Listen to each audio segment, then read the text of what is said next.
A man walked into a blind date planning to leave in 10 minutes. He stayed 4 hours. And when she finally found out who he really was, the most feared crime lord in Seoul, everything they'd built in those 4 hours turned to ash. This is the story of a monster who learned to want something he didn't know how to keep, and a woman who had to decide whether a man could ever truly outrun what he is. Stay until the end. Like the video and drop your city in the comments.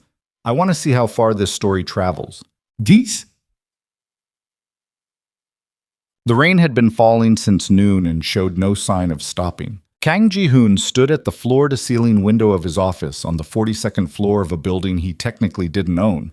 His name appeared nowhere in the title documents, buried instead under 3 layers of shell corporations and 2 lawyers who knew better than to ask questions.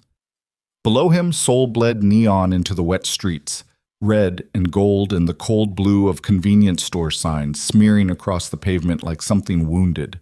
He watched a taxi hydroplane slightly at the intersection on Tehran Row and then correct, the driver probably swearing, probably not knowing how close he'd come to the concrete barrier. Ji-hoon watched and felt nothing in particular. That was his baseline. It had been his baseline for so long that he no longer noticed it the way you stop noticing the hum of a refrigerator. Numbness wasn't a wound anymore. It was furniture.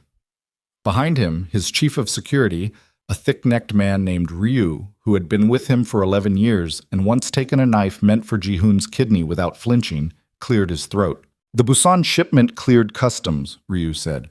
No complications. Good. Park Seong-woo's people made contact again. They want a meeting. Tell them I'm busy. That's the 3rd time this month, boss. Ji-hoon didn't turn around. Then tell them I'm very busy. He heard Ryu shift his weight, that particular shuffle that meant the man had more to say, and was doing the math on whether to say it. Ryu usually did the math correctly. Also, Ryu said, Mr. Choi called. Ji-hoon turned at that. Not because Choi Dae-jung was a significant business contact. He wasn't, not anymore. He'd been Ji-hoon's closest friend at 12 years old, when both of them were scholarship kids at a school that made its wealth visible in the quality of other students' shoes. And he remained the only person alive who sometimes called Ji-hoon by his first name without calculating the risk first. Choi now ran a mid-sized logistics company, kept his hands clean, had a wife who made excellent kimchi jjigae, and 2 kids who played piano. He existed in Ji-hoon's life as a kind of artifact, evidence that a different version of the story had been possible. What did he want? Ryu's expression did something careful. He asked if you'd be willing to do him a favor, a personal favor. What kind? He has a work colleague. The colleague set up a blind date but had a family emergency and can't make it. He wanted to know if you'd stand in for the evening. Ji-hoon looked at Ryu. Ryu looked back at him with the expression of a man who was absolutely not going to offer an opinion. A blind date, Ji-hoon said. Yes, sir. Choi wants me to go on a blind date. In his place. He said the woman is a foreign student, international. She doesn't know anyone well in Seoul yet, and the colleague didn't want her sitting alone in a cafe waiting for someone who wasn't coming. He thought you might be willing to sit for a few minutes. Make sure she's not embarrassed. Ji-hoon turned back to the window. A few minutes. He had a criminal empire running across 4 cities, a rival who was testing the fences of his territory with increasing confidence, and a shipment of documents that needed reviewing before morning. He should say no. He was going to say no. Choi knew better than to ask him for something like this, which meant Choi was either desperate or operating on old affection, the residue of 20 years of history that Ji-hoon had never quite managed to drain away. 10 minutes, Ji-hoon said. Tell him I'll go. I'll sit for 10 minutes, make sure she has a drink, and leave. Ryu didn't quite manage to keep the surprise off his face. Yes, sir. And Ryu, don't make it weird. Sir? I know what your face is doing right now. Stop it. Ma. The cafe was near Yonsei University, wedged between a convenience store and a bookshop that appeared to be losing its argument with entropy. Tilted shelves visible through the window, towers of paperbacks organized by some system only the owner understood. The cafe itself was the kind of place that made its living on graduate students. Mismatched furniture, jazz that was trying too hard, the smell of espresso, and the low-grade anxiety of people writing theses. Ji-hoon arrived in the back of an unmarked car, told his 2 security men to wait down the block, and pushed through the glass door into warmth and noise and the particular density of other people's conversations. He'd had Ryu send a photo.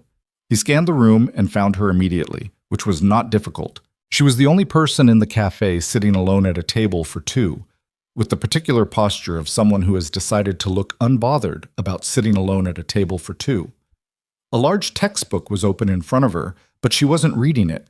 She was watching the door with the careful neutrality of someone who has been watching the door for 20 minutes and has made a private decision that they will watch it for exactly 10 more before they leave with their dignity. She had a half-drunk Americano at her elbow and a pen she was clicking with her right hand, not nervous exactly, more like thinking, more like a mind that didn't idle well. He noticed this the way he noticed the rain, factually, without attaching much to it. Extraordinarily striking. Not in a way that matched anything in his experience of what striking was supposed to look like.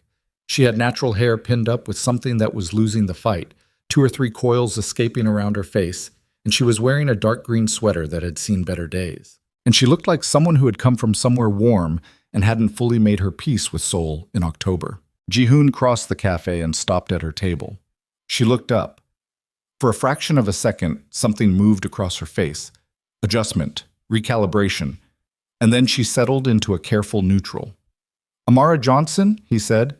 His English was fluent and flat, the accent of someone who learned from textbooks and then spent years in rooms with Americans. "That's me," she said. Her voice was lower than he'd expected, unhurried, with the particular cadence of the American South smoothed down by years somewhere else, but not erased. "And you're not Daniel." "No," he said. "I'm not Daniel.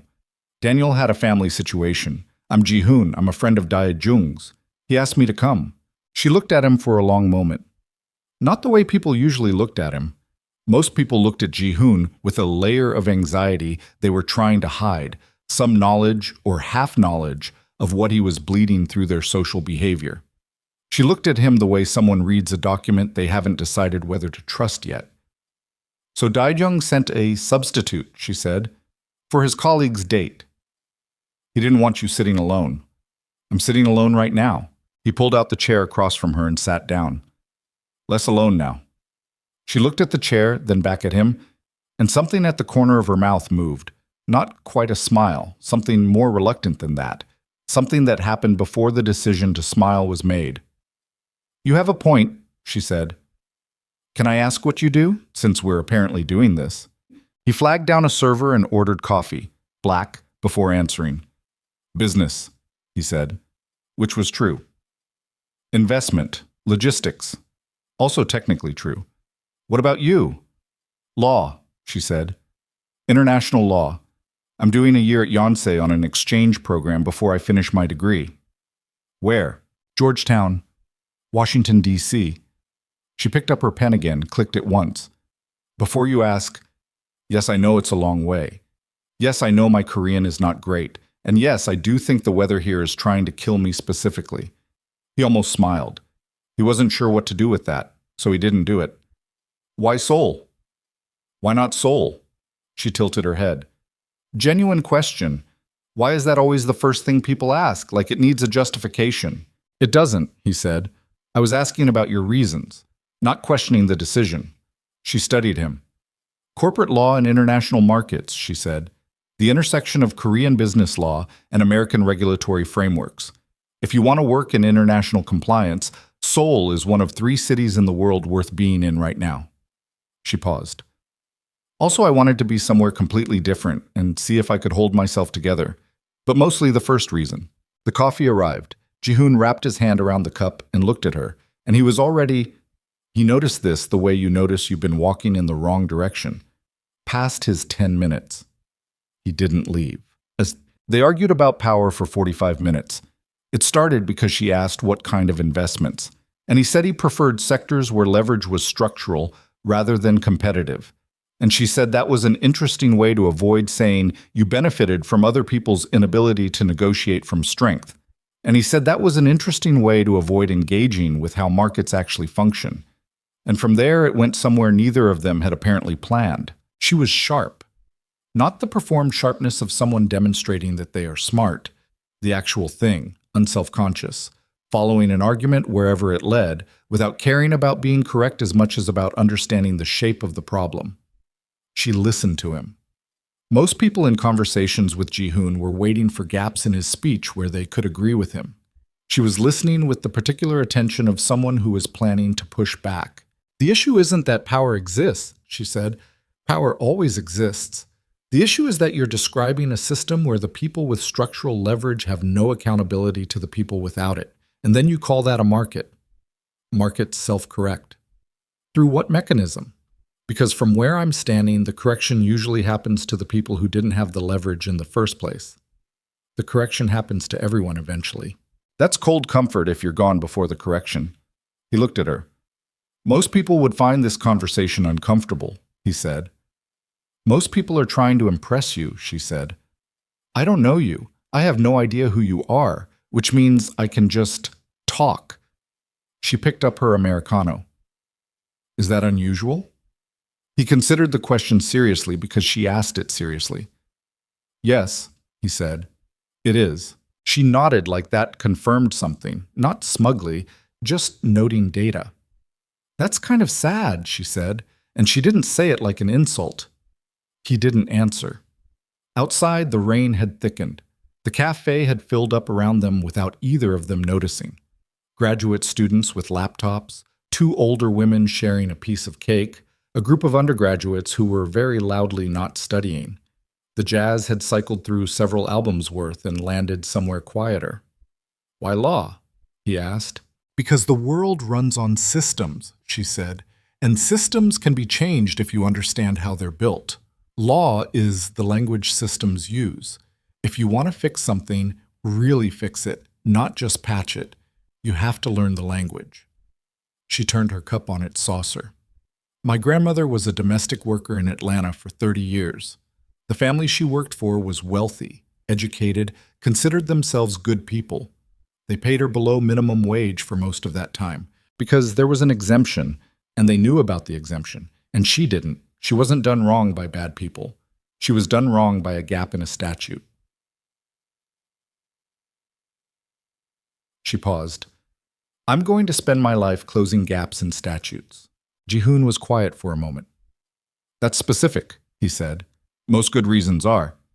He looked at her. The lamp on the table between them cast light at an angle across her face, catching the corner of her eye.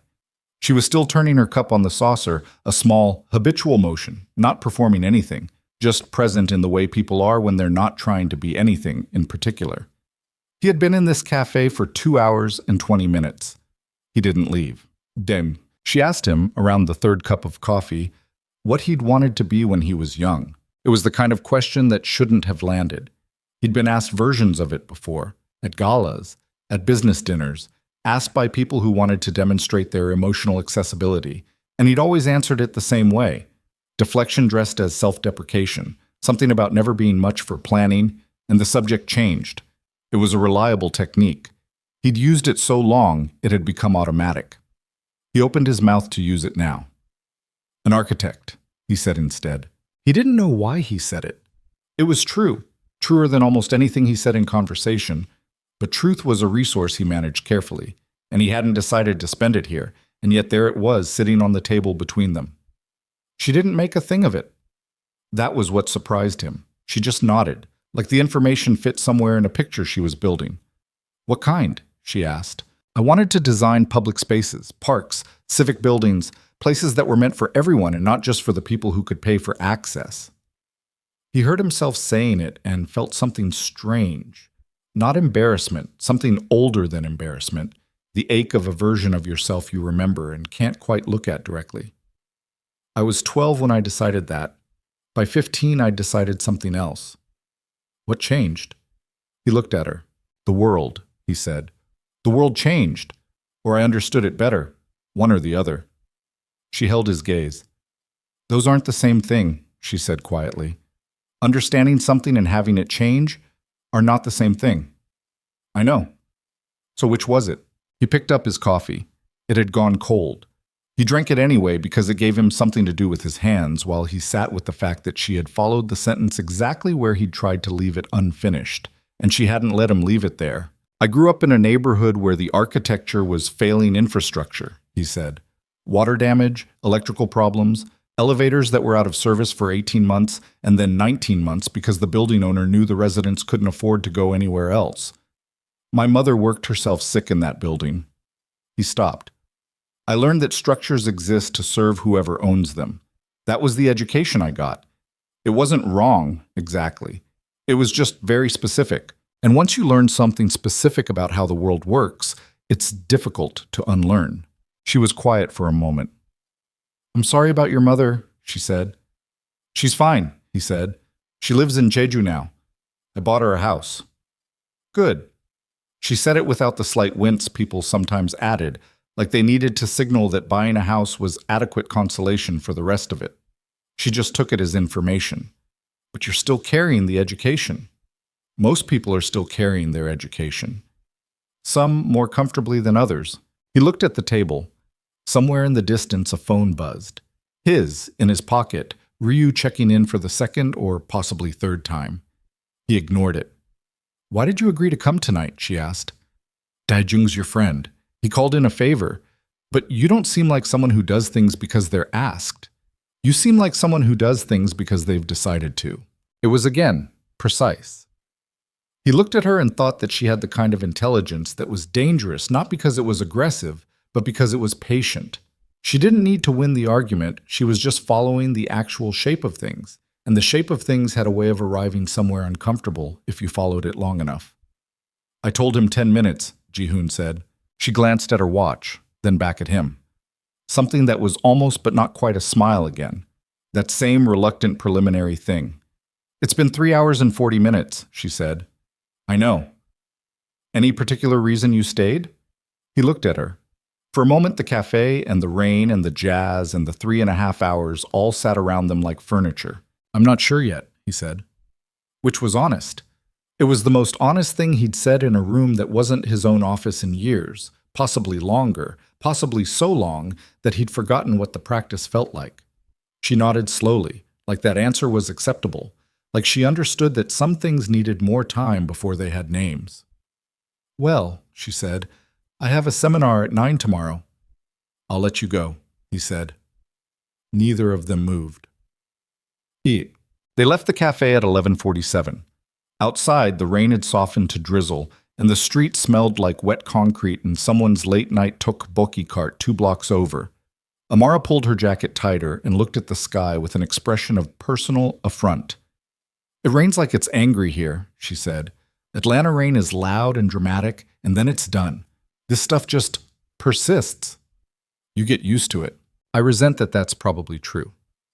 She turned to face him on the sidewalk.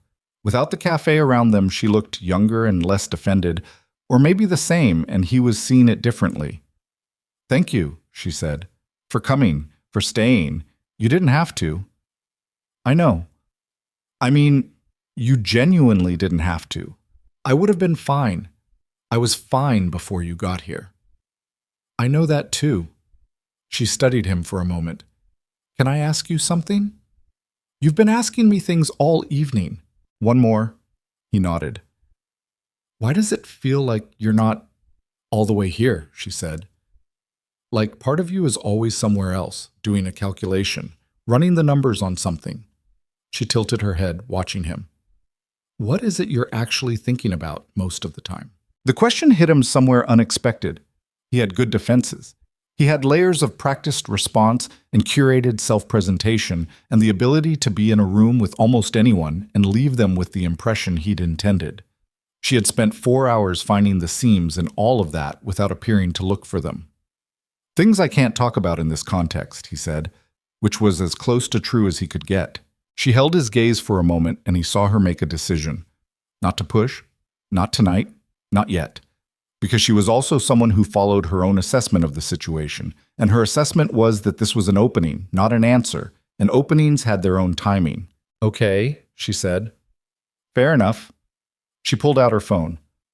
I'm going to give you my number because I think this was good, and I don't have many people here yet who I can actually talk to. She looked up. Is that okay? Yes, he said, immediately without calculating it. She typed in her number and sent him a text with a small checkmark emoji, and when his phone buzzed in his pocket, he took it out and looked at it and saved the contact under her name, and she watched him do it with the expression of someone who was filing something away. "Good night, Ji-hoon," she said. "Good night," he said. He watched her walk to the corner and flag down a taxi and get in, and the taxi pulled into the drizzle and its red taillights blurred in the wet air, and he stood there for a moment after it was gone, doing nothing in particular, which was unusual for him. Ryu materialized at his elbow. "Sir?" "I know. The Busan documents tomorrow." Ryu said nothing. Ji-hoon walked to the car and got in and looked out the window at the wet city all the way back to the tower on Tehran Row, and he was thinking about the way she'd asked, "Why does it feel like you're not all the way here?" And he was thinking about the fact that he didn't have a good answer. And he was thinking, this was the thing that was hard to look at directly, that he couldn't remember the last time someone had noticed that he wasn't all the way present and had found it worth asking about, rather than finding it intimidating or simply adapting to it. He sat with that thought until the car reached the building's parking structure, and the thought went somewhere else, filed under a category he didn't have good language for yet. He called Choi the next morning. "How was it?" Choi asked, and Ji-hoon could hear the grin in his voice, the particular Choi Dae-jung grin that had gotten them both into and out of trouble at 12, 13, 15. "Fine," Ji-hoon said. "Fine. You stayed 4 hours, Ji-hoon. My colleague texted me at midnight saying some incredibly handsome substitute showed up, and she stayed talking to him until almost midnight, and she doesn't know what happened." She relayed that.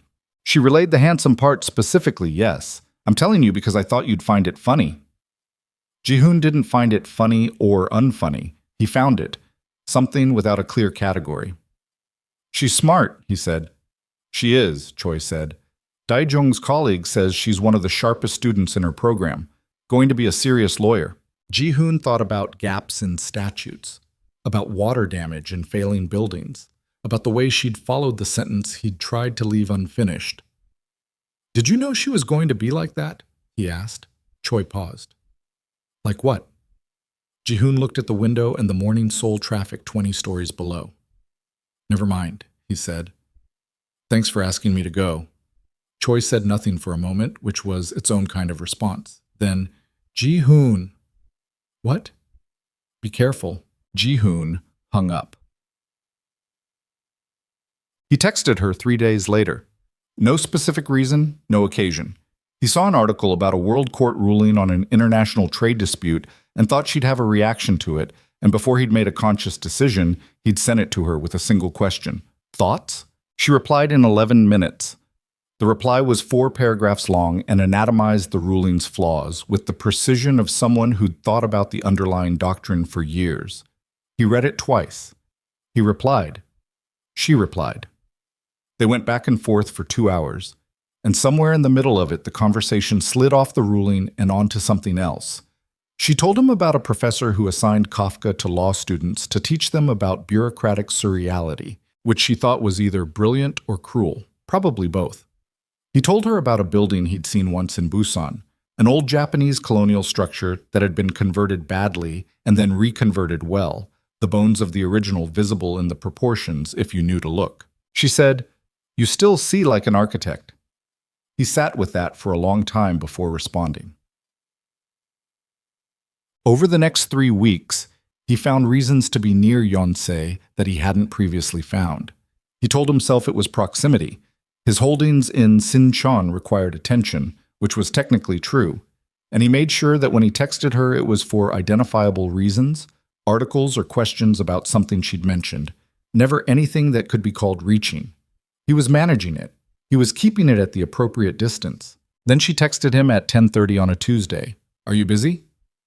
"I have a legal question that isn't technically a legal question."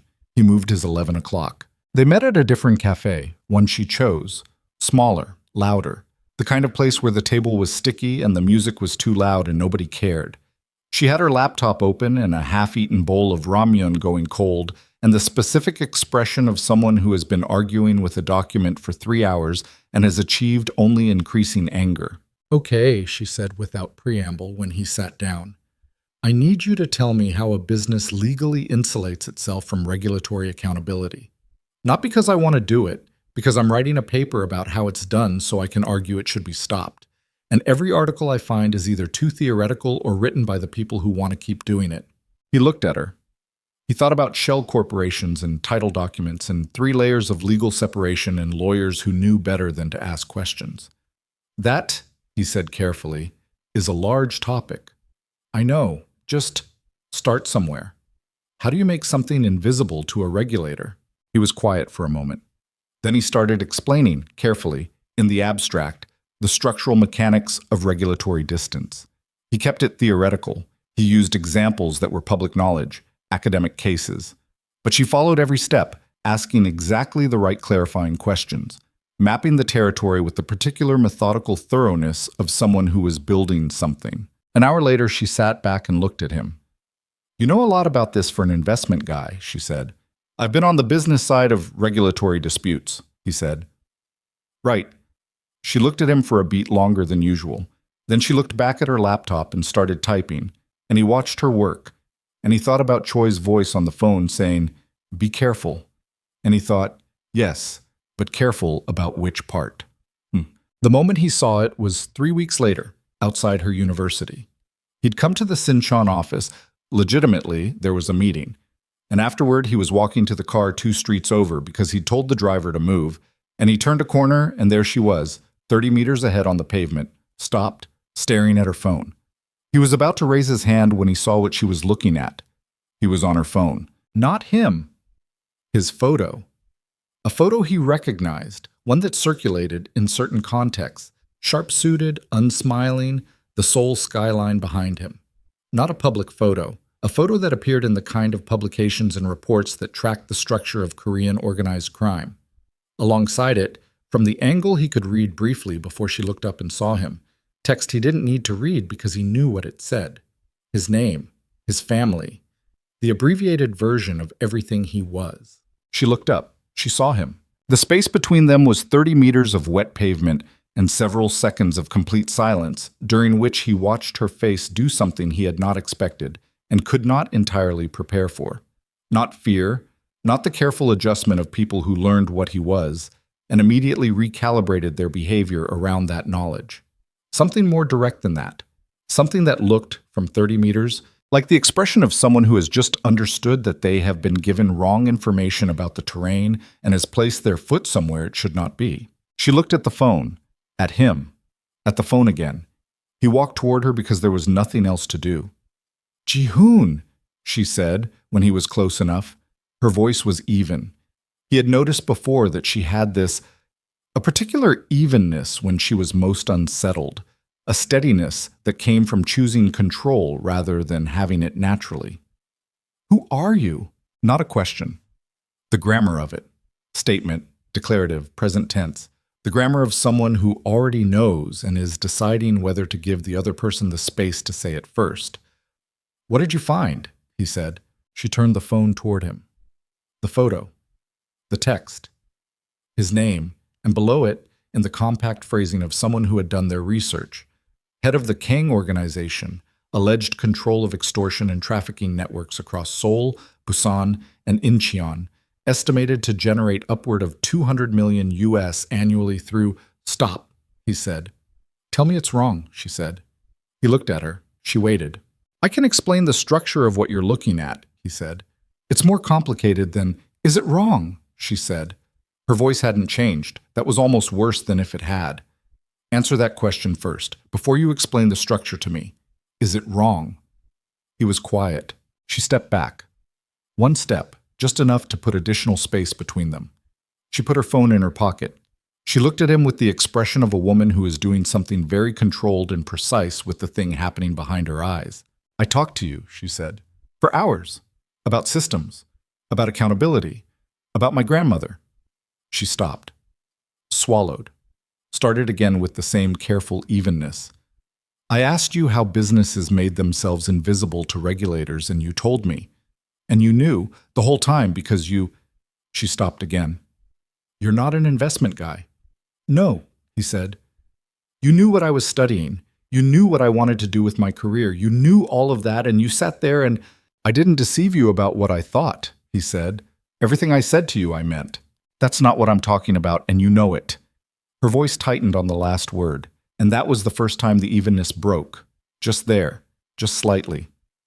I'm talking about what you are, what you run. I want to spend my life closing the gaps that let people like you operate. She looked at him, and in her eyes there was something that was not quite anger, because it was still too organized for anger. Do you understand how that feels? To find out that the person I've been talking to is exactly the thing I'm trying to. She stopped, closed her eyes for 1 second, opened them. I need to go, she said. Amara, don't. She said it without heat, which was worse than heat. Please don't. I need to think. She walked past him.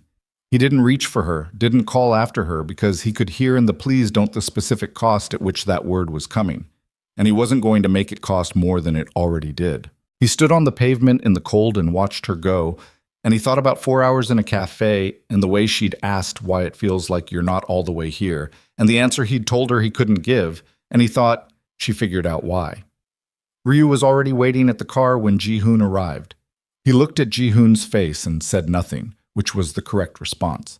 Ji-hoon got in. The city moved past the windows. Neon in the early dark, the same neon, the same streets. He was going back to the office that existed on paper as something else, to the work that was what it was, and not what he'd told her it was. And somewhere across this city, a woman who had spent 4 hours arguing with him about accountability was sitting with the specific weight of having found out exactly what she'd put her hand on. He looked at the lights on the Han River as they crossed the bridge. He did not feel nothing. That was the problem.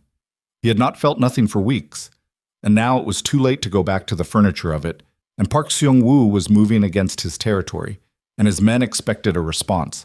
And he was sitting in the back of a car thinking about a woman who had walked away because she was exactly who she'd told him she was from the first hour.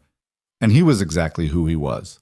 And those two things were incompatible in a way that no amount of explaining the structure was going to fix. He took out his phone. The last message in their thread was from 2 days ago.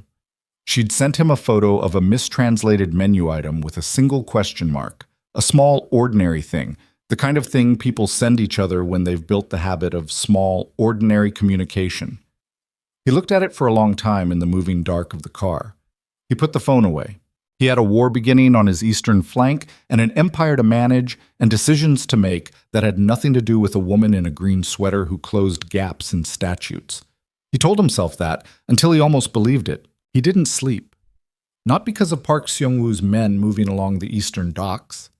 That was a problem with solutions, the kind of problem his mind could process cleanly and file under action items.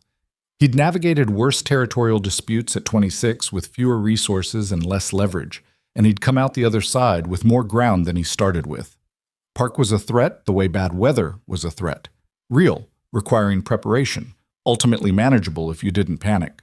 That wasn't what kept him awake.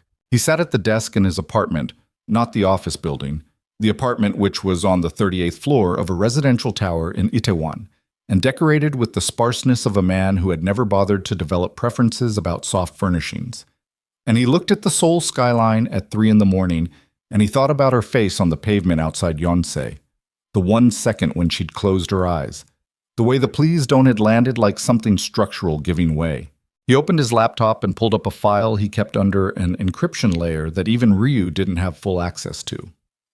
It was a document he'd started 18 months ago, a restructuring plan, a long horizon strategy for shifting the organization's weight from the things it currently was toward things it could become, if the transition were managed correctly.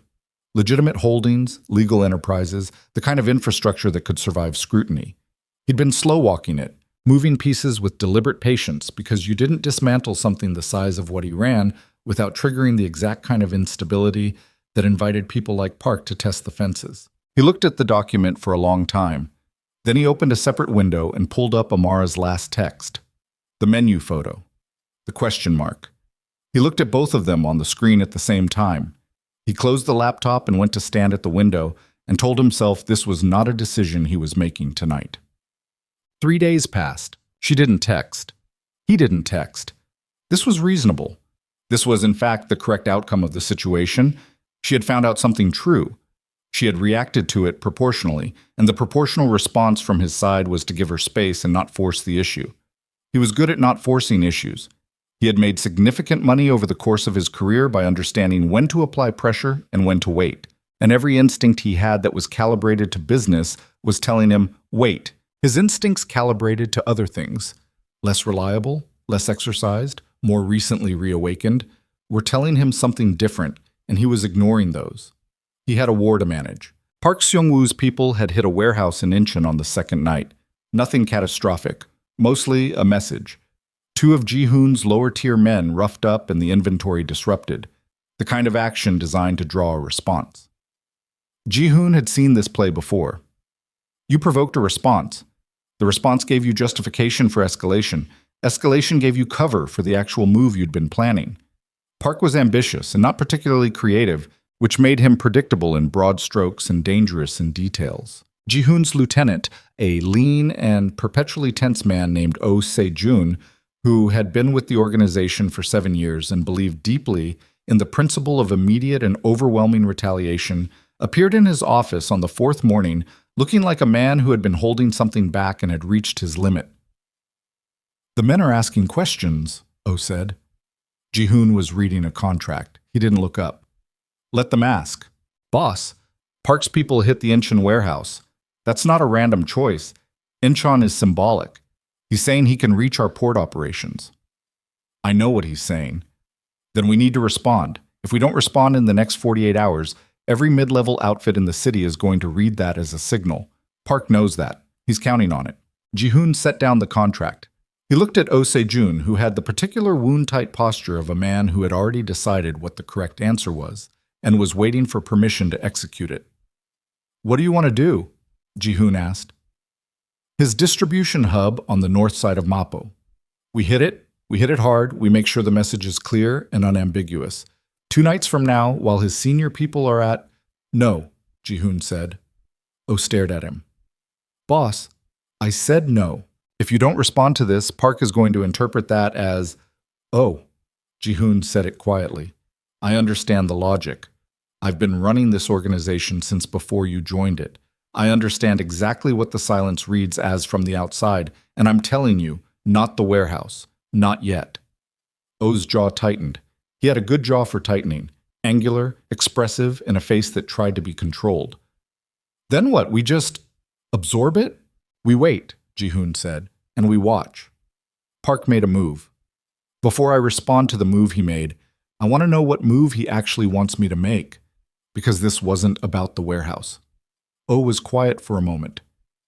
You think he's drawing you somewhere specific? I think he's drawing me somewhere. Yes. Ji-hoon picked up the contract again. Give the Incheon men a bonus and tell them it's from me personally. Make sure Park hears about the bonus. Let him wonder what I'm thinking. Oh, left. Ji-hoon set the contract back down immediately and stared at the wall. He was thinking about the restructuring document. He was thinking about the fact that everything he'd told Amara about himself, not the facts he'd withheld, but the actual shape of who he was in those conversations, had been true, and that the things he'd withheld were also true, and that truth was not a simple substance. It came in layers and textures, and some of it was load-bearing, and some of it was insulation, and the problem was that she'd found a load-bearing piece and pulled it. His phone was in his pocket, and he did not take it out. She texted on the 5th day. Not warmth, not hostility. Precision, which was characteristic. I've been thinking. I don't want to have a conversation by text. Can we meet? He looked at the message for longer than it warranted. Then he typed, yes, when? She named a time and a place. Not the first cafe, not the one with the sticky tables. A park, Bukhan-san, the flat area near the southern entrance where people walked dogs, and the noise of the city didn't quite reach. Public, open, not a place that implied anything about the nature of the meeting. She was managing it. Of course she was. He arrived 7 minutes early and waited, sat. She arrived exactly on time, which he was beginning to understand was a thing she did. Not early enough to look eager, not late enough to make a statement. She was wearing a heavy coat, the October air having committed now to actual cold, and her hair was loose and the wind was doing something with it she was periodically correcting with an impatient hand. She didn't greet him. She fell into step beside him, and they walked for a full minute in silence while a woman with a Shiba Inu passed in the opposite direction. Then Amara said, "I spent 2 days angry." "Okay," he said. "Then I spent 2 days trying to be fair, which I hate, by the way. Fairness is something I have to work at. I'd rather just be angry." "I know." She glanced at him sideways. "You know that about me?" "You told me. First night. You said most good reasons were specific. You said your grandmother. You're not a person who deals in abstractions, which means anger specific to a cause, not ambient anger." She was quiet for a moment, walking. "You were still dishonest with me," she said. "Yes." "Not by saying things that weren't true, by not saying things that were." "Yes. I want you to understand that I know the difference, and I'm not letting you off the hook for it. Omission is a choice. You chose repeatedly to let me think you were someone you're not." "I chose," he said, "to let you meet the part of me that was talking to you, which was real." He paused. "I'm not arguing that was the right choice." She stopped walking. He stopped too. They were standing near a low stone wall, the city visible beyond a gap in the tree line, smudged with morning haze. "What do you want from me?" she said. "I need to understand that. Not theoretically, what do you actually want?" He looked at her. He thought about this for longer than a comfortable pause allowed, but she let him think, which was one of the things she did that most people didn't. She gave thoughts the time they needed, rather than filling the space. "I don't know how to answer that without it sounding like a manipulation," he said, "which is a problem, because the answer is true. Try. I want to keep talking to you."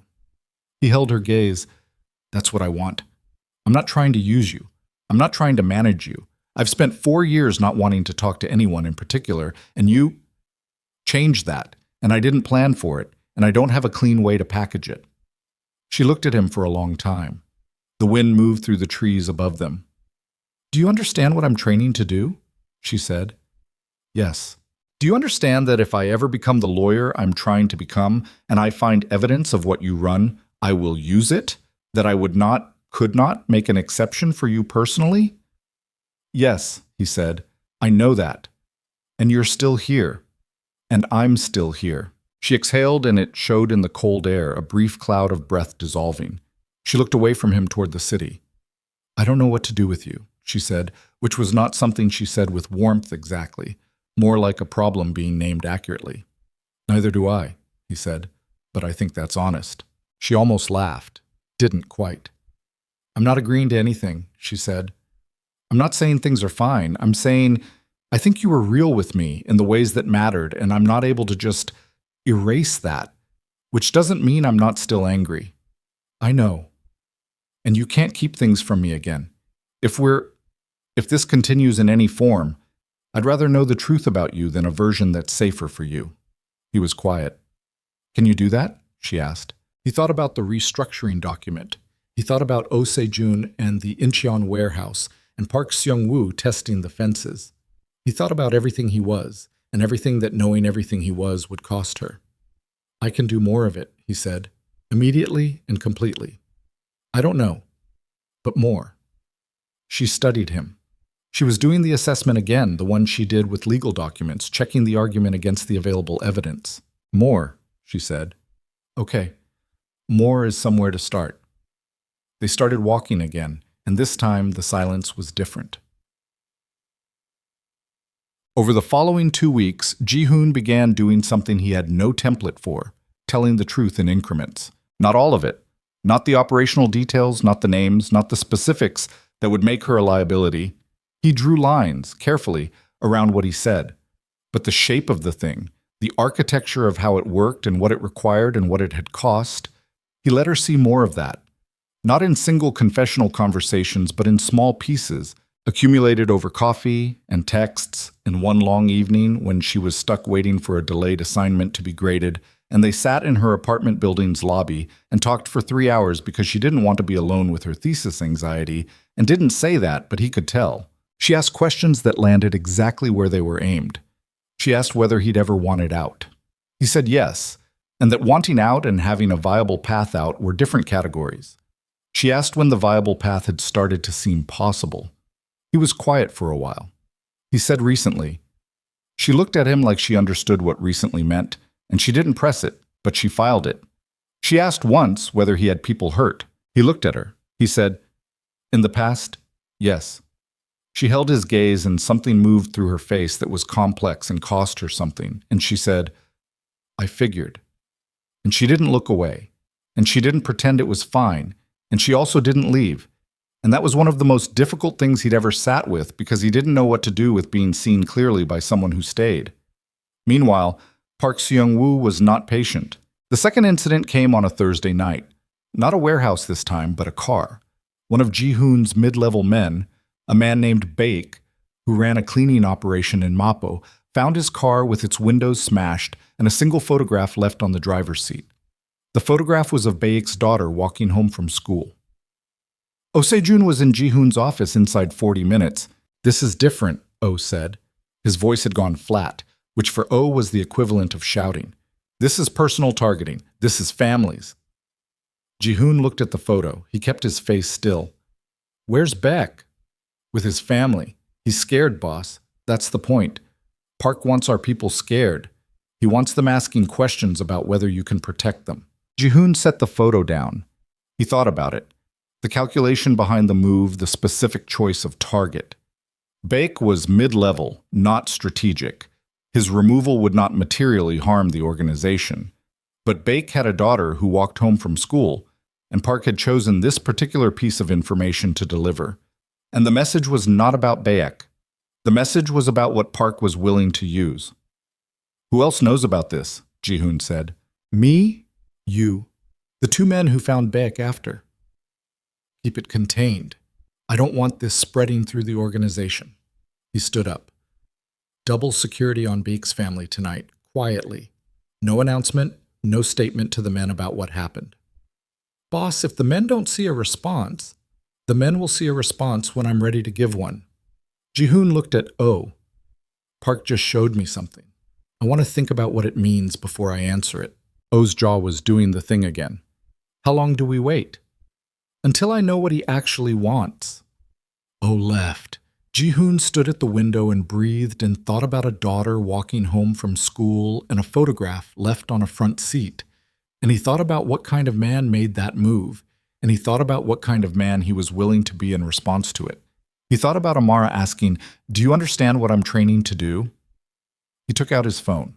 He typed, "Can you talk?" She replied in 3 minutes. "Give me 20. They talked for an hour and a half. Not about Park, not about any of it. She talked about a paper she was writing on corporate liability in international jurisdictions, and he listened, and at one point she said something that made him actually laugh. A real one, short and unguarded, and she paused and said, "Was that a laugh?" And he said, "Apparently." And she said, "Good. I was starting to think you didn't." After he hung up, he sat in his office, and the silence came back in a different shape than it had before, heavier and more specific, and he thought, this cannot coexist. These two things cannot coexist inside one life. Something will give. He just hadn't decided yet which thing he was willing to let it be. The decision was made for him 11 days later. He was in a meeting at a hotel in Gangnam. Legitimate meeting. One of the legal side architects of the restructuring plan, a lawyer named Kim, who knew enough of the picture to be useful and not enough to be dangerous. They were discussing timeline and liability architecture when Ryu stepped into the room, which Ryu never did during meetings, and stood at the door with an expression that Ji-hoon had learned over 11 years meant now. Ji-hoon excused himself. In the corridor, Ryu said quietly, "Park's people have been asking questions about you, specifically about your activities in the last 2 months, where you've been, who you've been seen with." Ji-hoon went still. "They've been talking to people in Sinchon," Ryu continued, "the cafe district, asking staff about a man matching your description, who he met with, how often." Ji-hoon said nothing. "Boss," Ryu's voice was careful, "if Park is running reconnaissance on your personal movements, he's not just looking at the business. He's looking for leverage. Personal leverage." He paused. "The foreign student—" "Stop," Ji-hoon said. Ryu stopped. Jihoon stood in the corridor of a hotel in Gangnam and felt something he hadn't felt in a long time. The specific cold clarity of a threat that was not abstract. Not the organization, not the business, not the infrastructure. Something he hadn't had before. Something that could be reached. She doesn't know, he thought. She doesn't know she's visible. She doesn't know that being seen with him has made her part of the picture. He thought about a photograph of a daughter walking home from school. He thought about Amara moving through the Yonsei campus in her green sweater, argumentative and unhurried, closing gaps in statutes, completely unaware that someone was probably noting what time she left the building and which route she took. He thought about the restructuring document and the timeline and the careful, slow architecture of a transition that he'd been building like an engineer in the dark, patient and methodical. And he thought, there is no more time for patience.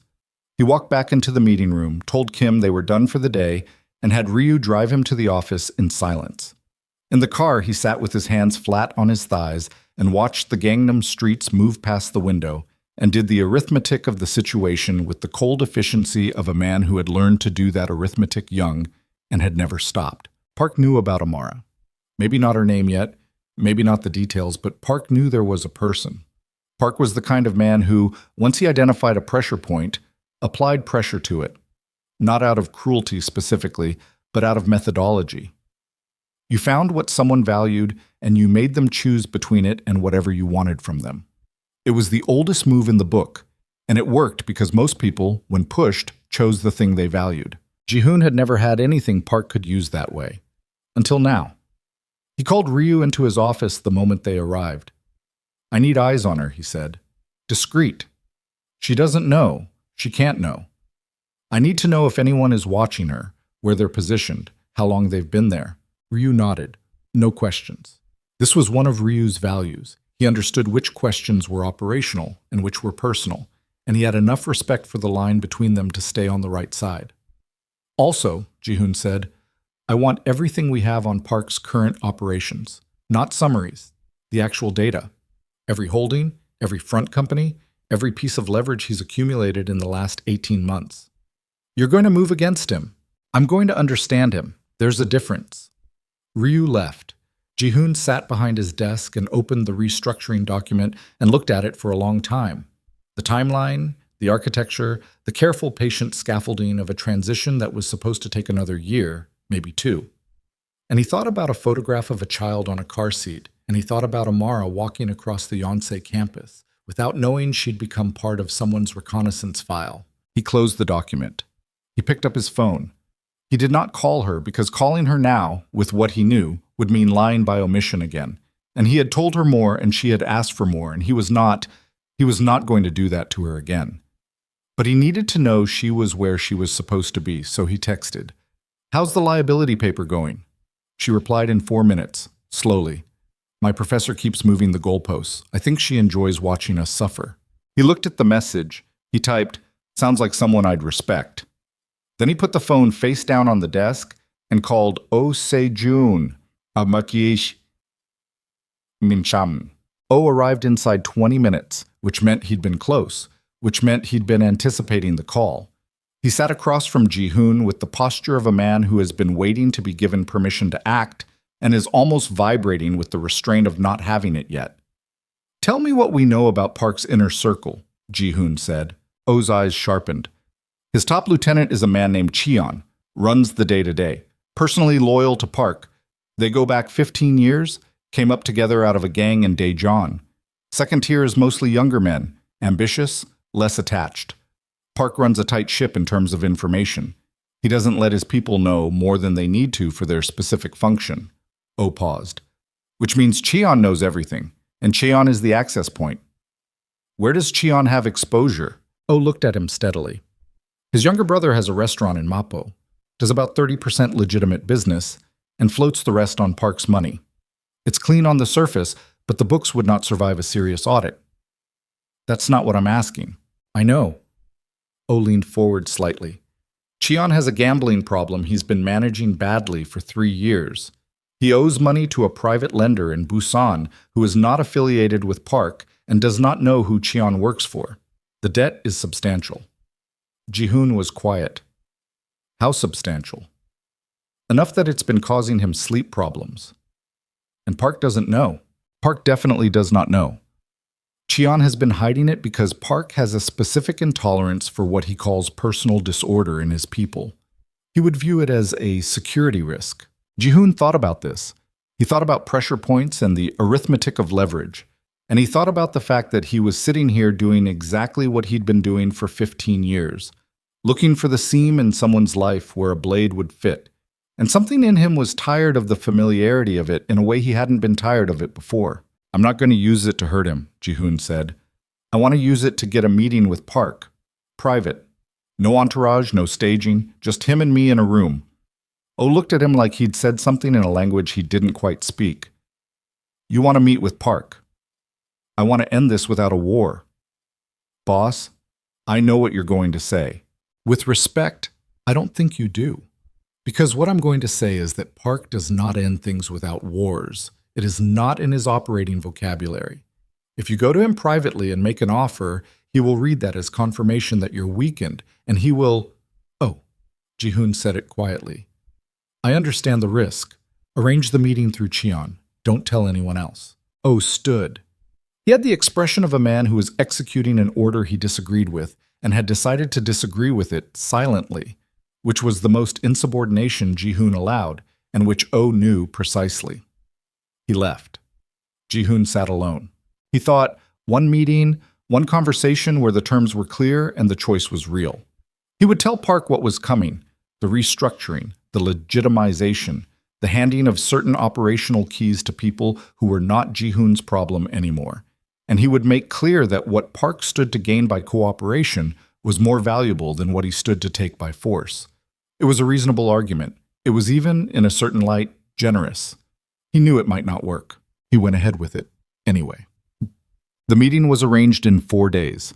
A restaurant in Mappo that Cheon's brother owned after closing, stripped of staff.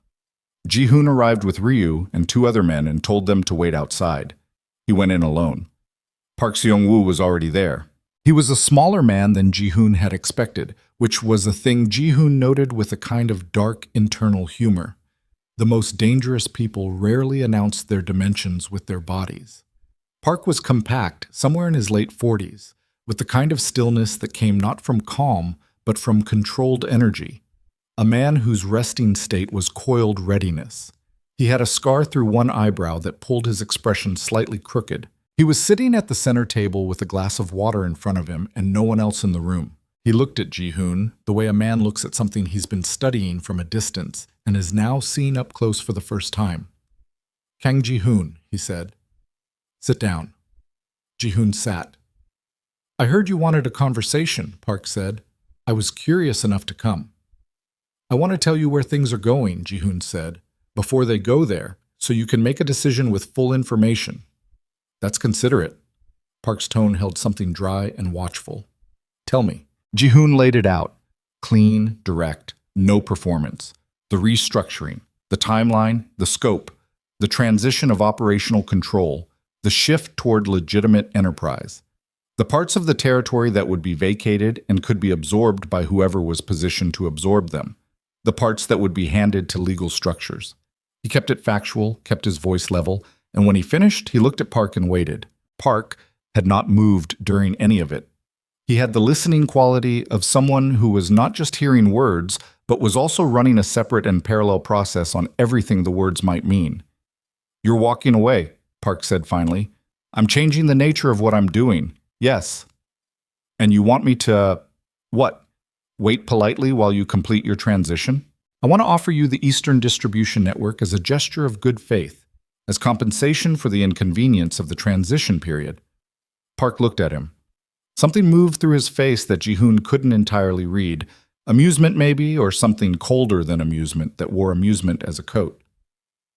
The Eastern Network, Park said. It's worth... I know what it's worth. Park picked up his water glass, looked at it, set it back down. Can I ask you something? Go ahead. What changed?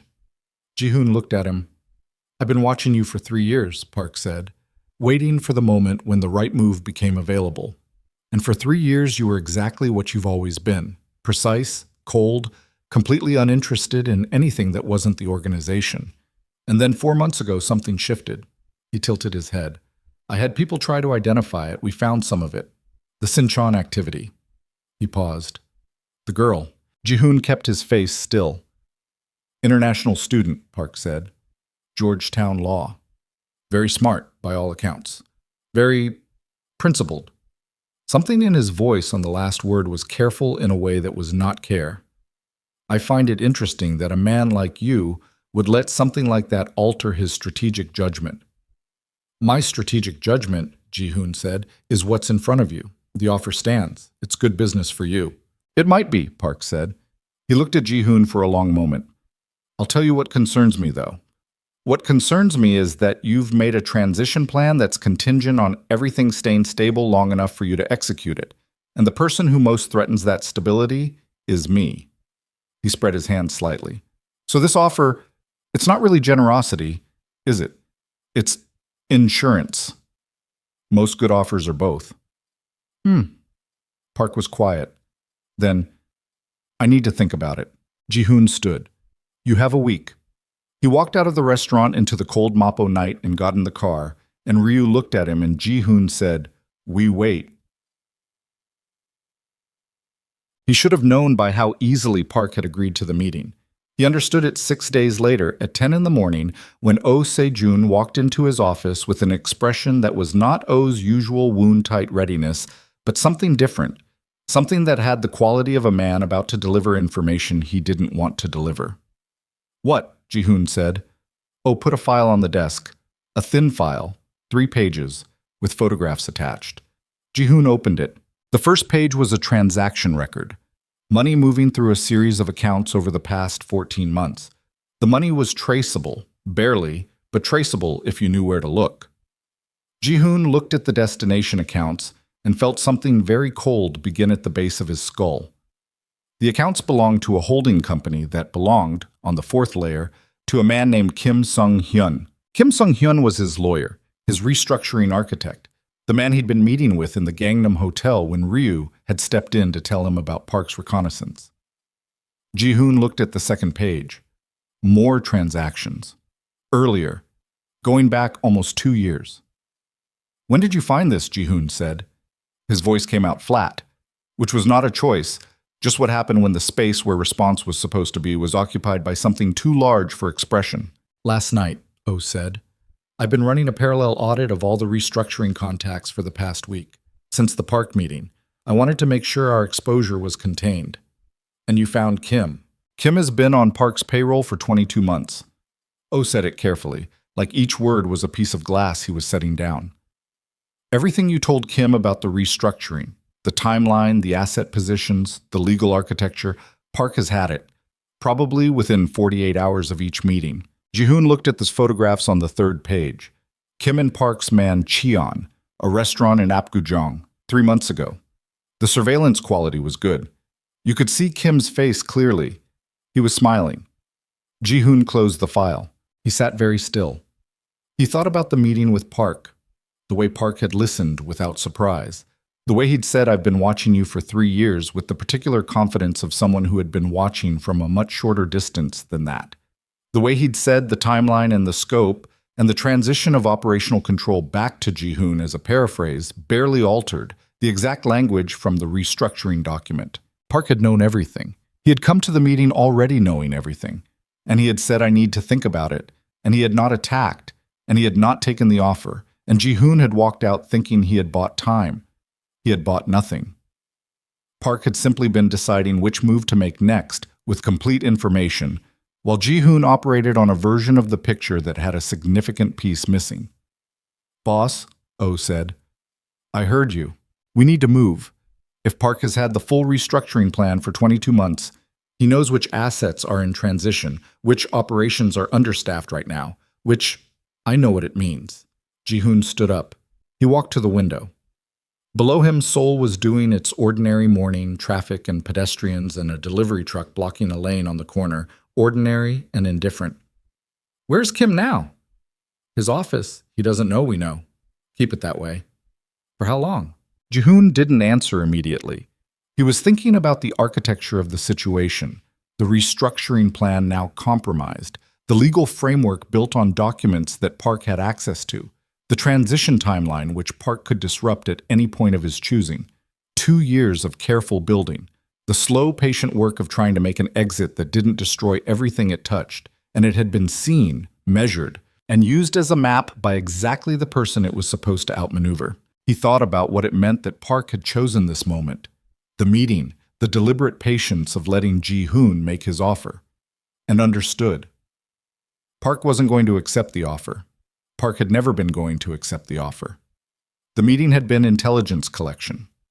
Park wanted to know if Ji-hoon was serious about the transition, and he was now satisfied that Ji-hoon was, and that meant the transition was the threat. A legitimate Ji-hoon with clean hands and a cooperating legal system was a much more dangerous long-term adversary than a criminal Ji-hoon who played by the same rules as Park. Park was going to kill the restructuring.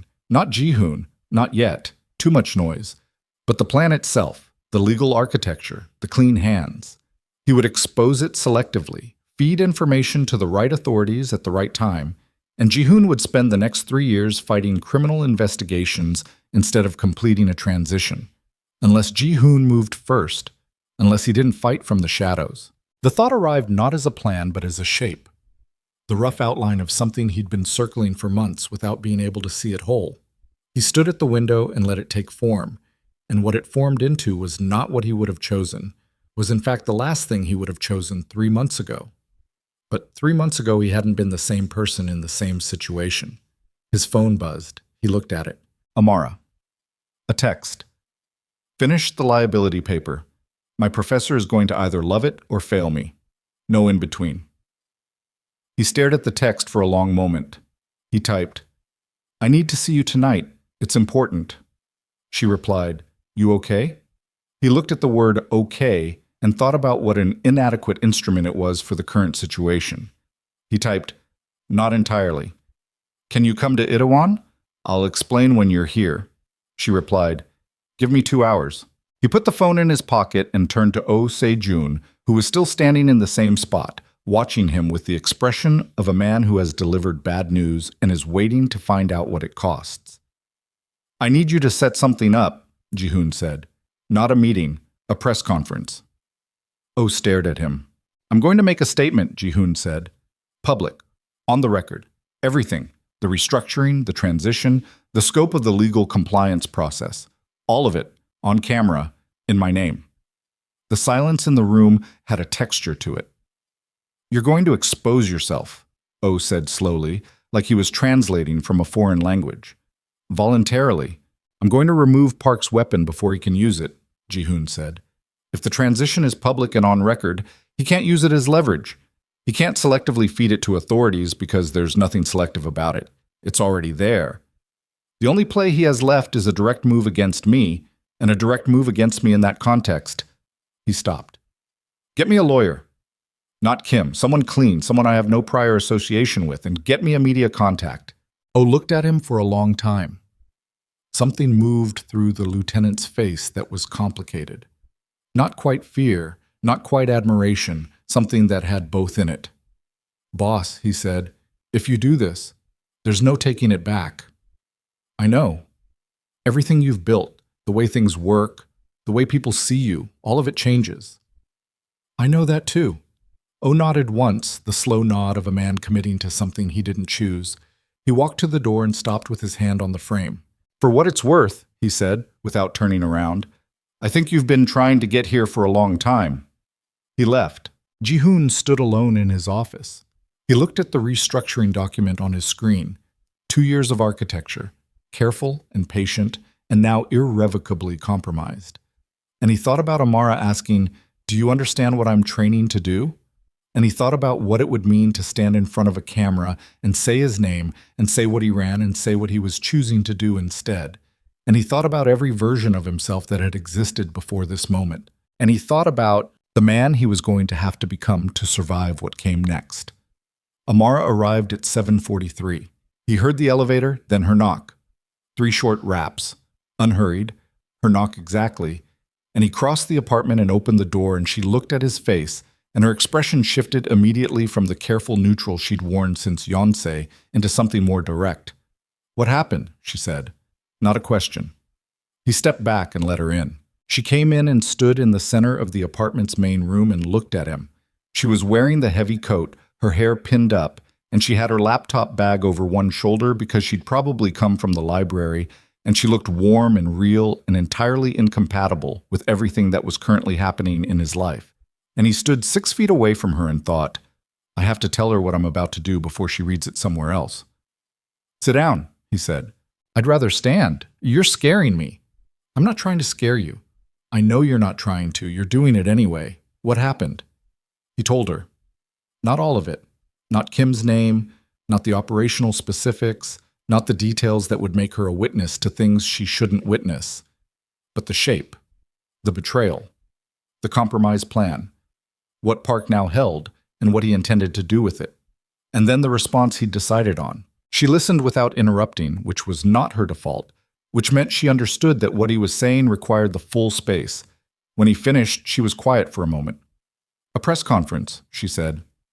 Yes. You're going to stand in front of cameras and put your name on all of it. Yes. Voluntarily. That's what I said. She looked at him. He could see her processing it, not just what it meant for the legal architecture, which her training would walk her through automatically, but what it meant about him, what it meant that he was standing in his apartment telling her this before he told almost anyone else. Do you understand what this does to you? She said. Legally. There will be investigations, there will be... I know. It won't protect you from everything. Voluntary disclosure has limits. I have lawyers. Ji-hoon. She said his name with a weight that stopped him. I'm not talking about strategy right now. I'm asking if you understand what you're choosing to lose. He looked at her. I understand, he said. She held his gaze for a long moment. Something moved through her face that was too complex to name quickly. She was doing the thing she did, following the shape of the thing to where it actually led, and where it led was somewhere that cost her something to look at directly. Okay, she said quietly. Okay. That's all? What do you want me to say? She set her bag down, slowly. You're doing the right thing. You know you're doing the right thing. You don't need me to tell you. She paused. I'm scared for you. Don't be scared for me. That's not a thing you get to decide. He almost said something. Didn't. She was right, and he knew she was right, and this was not the moment to argue about it.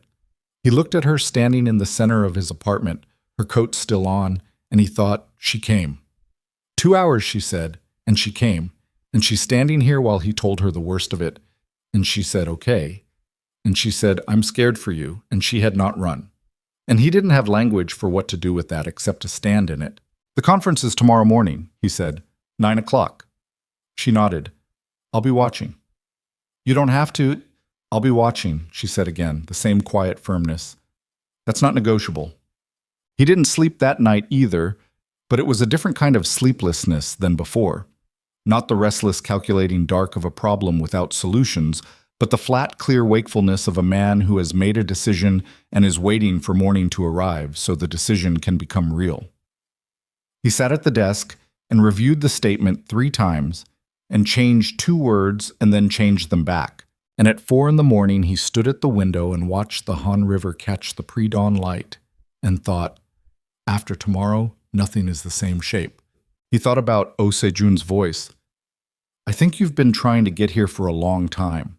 He thought about being 12 years old and wanting to build parks. He thought about Amara saying, you still see like an architect. At 6, he showered and dressed, and by 7:30 he was in the building that his new lawyer, a woman named Jung, competent and unintimidated, who had asked him 3 precise questions and then stopped asking questions and started building, had selected for the statement. A conference room, spare and clean, with the Seoul skyline visible through tall windows, cameras from 4 outlets, 2 print journalists, 1 photographer. Ryu was positioned at the door. Oh was somewhere in the building, Ji-hoon knew, because Oh would not stay away from this even though Ji-hoon hadn't asked him to come. The men of the organization were waiting because word had traveled the way word always traveled, and they were waiting to understand what this meant for them. Ji-hoon stood behind the table and looked at the cameras and felt the weight of the room. He thought, 10 years ago I would not have been able to do this. 5 years ago.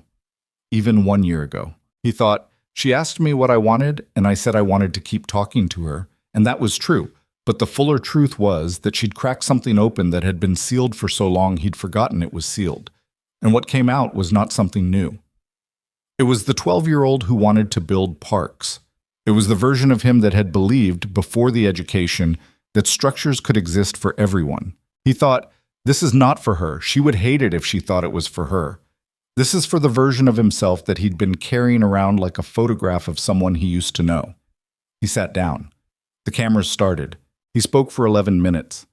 He did not perform it. He said his name, said what his organization had been, said what it was going to become. And he said it in the flat, deliberate voice of a man making a legal record, not a confession, not a narrative of redemption, just a factual accounting of what was true and what was changing and why. He named assets. He named legal entities. He named the transition framework and the compliance architecture and the timeline. He did not name individuals who had not chosen to be named, and he did not editorialize, and he did not look at the cameras like a man seeking something from them. When he finished, the room was very quiet for 3 full seconds. Then it was not quiet at all. Park saw it live. Ji-hoon knew this because Cheon called Oh within the hour, and the call was 3 seconds long.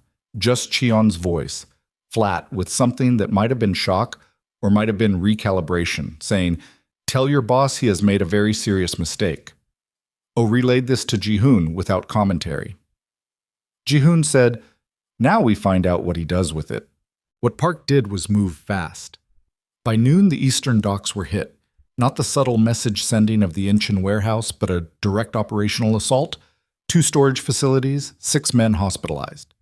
By 2 in the afternoon, Ji-hoon's phone was receiving calls from mid-level operators across the network, men who had watched the press conference and were now watching the dock footage, and were doing the arithmetic of whether their safety was still guaranteed. Oh was in the war room, a back office in a building in Mapo that served as operational HQ, when Ji-hoon arrived, surrounded by 4 senior men and a table of communications equipment and the particular atmosphere of people who have realized that a crisis is no longer theoretical. "He's moving on everything at once," Oh said without preamble. "Eastern docks, the Sinchon distribution, he's got people positioned near 3 of the legal transition assets. He's trying to hit before the press conference generates legal protection." How long does he have before the authorities start paying attention to the conference? Legal filed the compliance notification this morning, probably 12 to 18 hours before anyone official starts making calls. Park knows that timeline. Yes. Ji-hoon looked at the map spread on the table. He saw the positions, the pressure points, the geometry of the assault. Park was not being subtle because subtlety was no longer useful. The press conference had changed the tactical landscape, which meant Park needed to do maximum damage in minimum time before the window closed. "He's going to go for the physical assets," Ji-hoon said. "Destroying legal paperwork and transition documents does more damage than hitting the docks. He wants to set back the compliance timeline, make it look unstable, give himself room to—" He stopped. His phone was vibrating in his pocket. He took it out. "Ryu." He answered. "Boss?" Ryu's voice had a texture in it that Ji-hoon had heard exactly twice before in 11 years, and both times it had preceded very bad information. "We have a problem that is not the docks." Ji-hoon went still. "Tell me." "Park's people have been following her since this morning, since before the conference. I had a man watching, like you asked. They moved to active surveillance 2 hours ago. They're not watching anymore. They're positioned." The blood in Ji-hoon's hands went cold. "Where is she?" he said. "Library, Yonsei campus. She's been there since 9. My man says she has 2 people outside the building and 1 inside." "How close is my man to the building?" 30 meters. "Tell him not to move. Don't do anything that tips them. I'm coming." He was already moving, already across the room, turning to watch him with an expression that was catching up to the situation. "How many men do I have available right now that are not tied up at the Eastern assets?" 6, Ryu said. 7 including me. "I need 4 at Yonsei in the next 20 minutes. Quiet. No confrontation until I say." "Boss, now, Ryu." He disconnected. Oh was at his shoulder. "Park's got people on her," Oh said. He'd heard enough. "Yes. This is leverage. He's not going to hurt her. Not yet. He's going to use her as I know what he's going to use her as. Ji-hoon grabbed his jacket. Stay here. Manage the dock situation. Don't escalate, don't retaliate. Hold the line until I'm back. Ji-hoon! Oh used his name, not the title, which he almost never did. Ji-hoon stopped. Oh looked at him with something that was stripped of the professional distance for once, something that was just two people in a room. If you go in there personally, you're confirming to Park exactly what she means to you. He will use that for as long as you let him. I know. So you know that the move that protects her and closes the leverage is… I know what the move is, Ji-hoon said. I'm not making that move. He walked out. The car ran 3 lights. Ryu drove. Ji-hoon sat in the back with his phone in his hand and did not look at it because looking at it would mean deciding whether to call her, and if he called her, she would understand something was wrong and she would do something characteristic of her. She would walk toward the problem rather than away from it, because that was who she was, and he could not afford for her to be who she was for the next 30 minutes. He thought about her at the library, probably with her laptop open, probably still running her 3 parallel thought commentary on whatever she was reading, probably arguing with the text in the margins of her notes, completely unaware that 2 people were positioned outside the building, watching the entrance, and one was inside, and the one inside would be watching her specifically and waiting for a signal. He thought about a photograph of a child on a car seat. He thought about Park in the restaurant, compact and coiled, saying, I find it interesting that a man like you would let something like that alter his strategic judgment. He thought, this is my fault. The visibility was mine to manage, and I did not manage it early enough, and now she is sitting in a library inside someone else's calculation. The car pulled up 2 blocks from the Yonsei campus. Ji-hoon got out. Ryu fell into step beside him and said nothing, which was correct. 2 of the 4 men he'd called were already in position. He could see them without looking at them. The way you learn to see without looking, the peripheral awareness of the trained. The other 2 were coming from the north side. He texted Ryu's contact, where? The response came back in 40 seconds. East entrance, 3rd floor reading room, window seat. Park's man is in the stacks 3 rows back, has sightline. Ji-hoon typed, the 2 outside. Positions. Response, pavement across the street, parked car. Second one, southeast corner of the building, standing, coffee cup, not drinking it. He looked at the campus entrance. He could see the parked car from here, and after a moment he could see the man on the southeast corner, and the quality of the man's stillness was readable. It was the stillness of someone waiting for instructions, not the stillness of someone reading messages on their phone. That man had his attention allocated elsewhere. He was watching the east entrance. Ji-hoon thought about the geometry of the next 10 minutes. If he walked in, Park's man inside would see him and make the call, and the 2 outside would close. That was a confrontation with 6 people minimum on a university campus, with students and staff, and a legal situation that was already live and documented. And a confrontation here would destroy in 20 minutes everything the press conference had started building. If he sent his men in and pulled her out without going himself, there was a chance she didn't understand what was happening fast enough to cooperate, and a chance Park's man escalated before the withdrawal was clean. If he called her. He stopped walking. He called her. It rang twice. Hey, she said, and her voice was her ordinary voice, the slightly distracted voice of someone mid-thought, and the ordinariness of it hit him somewhere between the ribs. What's… Listen to me, he said. Don't react. Don't change your expression. Don't look around. A beat of silence. He heard her breathe. Okay, she said. Quiet. Controlled. The evenness she pulled from somewhere when things cost the most. There is a man 3 rows behind you in the stacks. He is watching you. He works for someone who wants to use you to get to me. I need you to close your laptop, put your things in your bag normally, and walk to the women's bathroom on the 2nd floor. Go now. Move normally, like you're just going to the bathroom. Another beat. He heard pages turn nearby. She was doing it, making the motion normal. There are people outside the building, she said. Very quiet. Barely moving her lips, he could tell. Aren't there? Yes. How many? 2 outside, 1 inside. Your people? 4, plus Ryu. He heard the soft zip of her bag closing. Ji-hoon. Her voice was so controlled it hurt to hear. Did this happen because of this morning? The press conference? It would have happened regardless. He had your location before the conference. She made a sound that was very small and very compressed, the sound of someone absorbing something they hadn't expected to have to absorb. Bathroom, he said. Second floor. My man will meet you at the door. Don't go anywhere with him until he says the word careful. That's the confirmation. Careful, she repeated. Yes, go. He heard her stand, heard the ambient noise of the reading room, heard her steps, and then he was moving himself because standing still was no longer something his body would cooperate with. The next 8 minutes were the longest 8 minutes he could remember in years. Longer than the first time someone had pulled a weapon on him, longer than the night his mother's building lost heat in February, and he spent 6 hours on the phone trying to find the building owner. Longer than the night he understood what his father was and what it meant for what he would become. Those had been long minutes.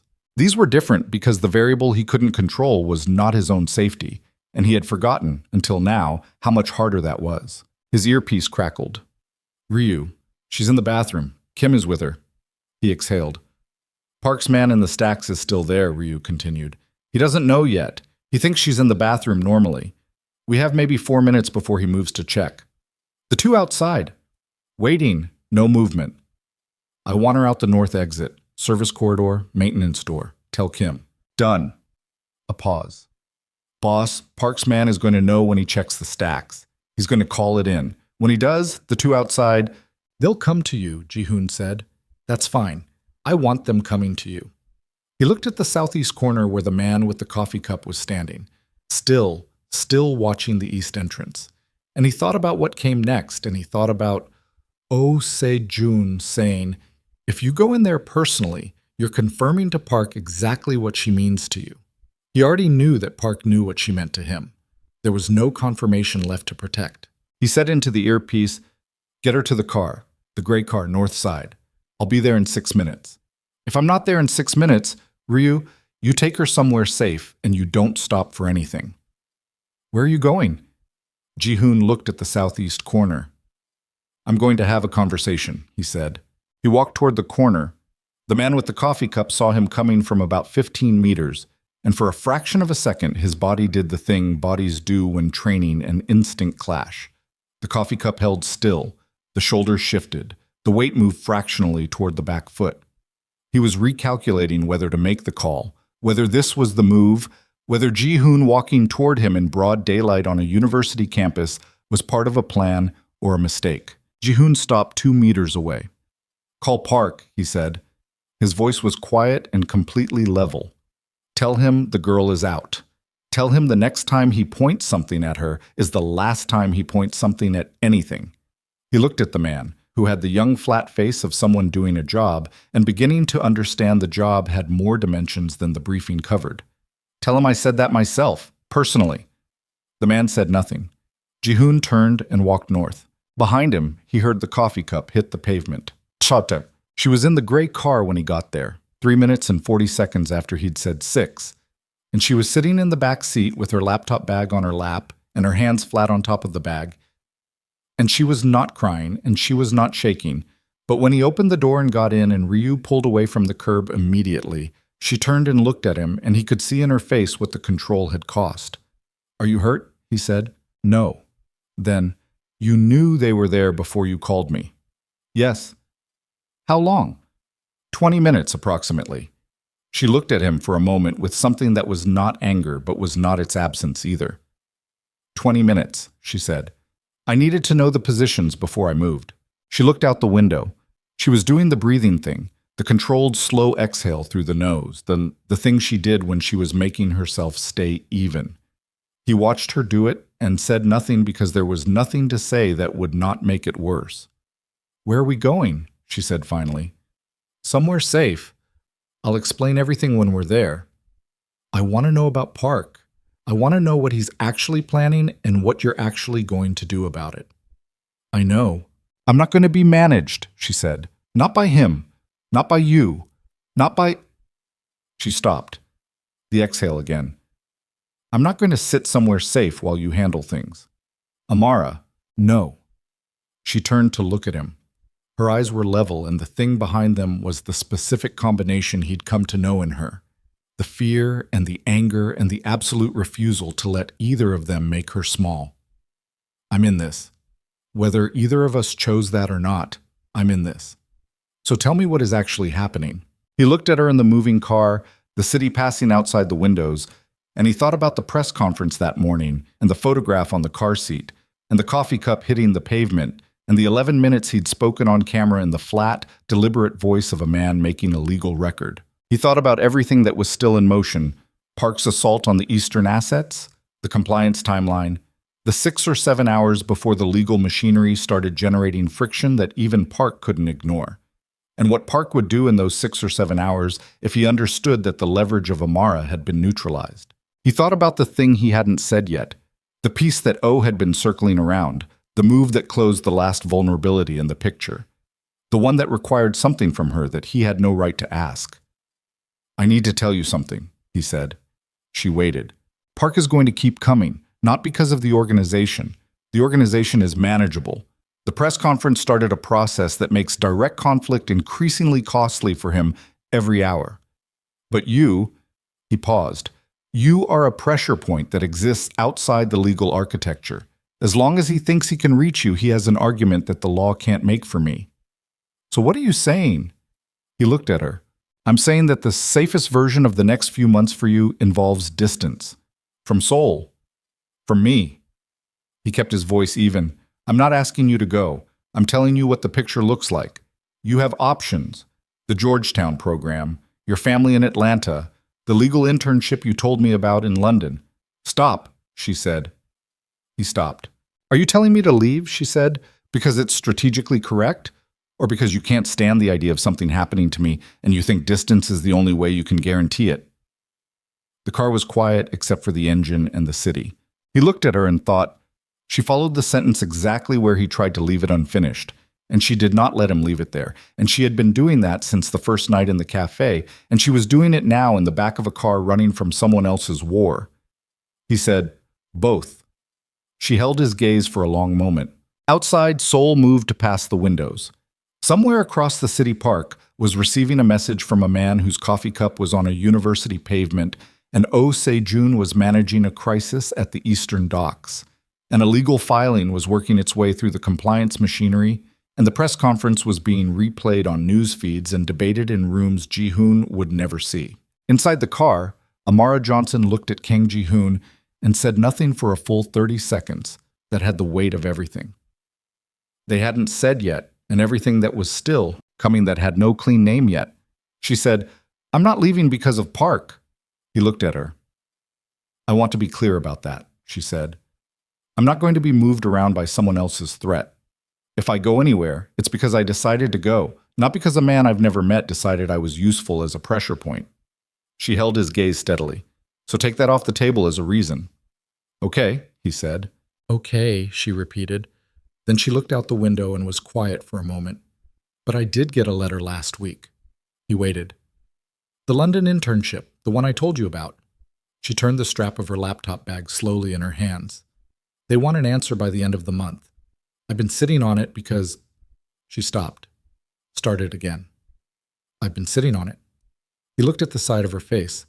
The city moved outside the window. Take it, he said. She turned to look at him. Take the internship, he said.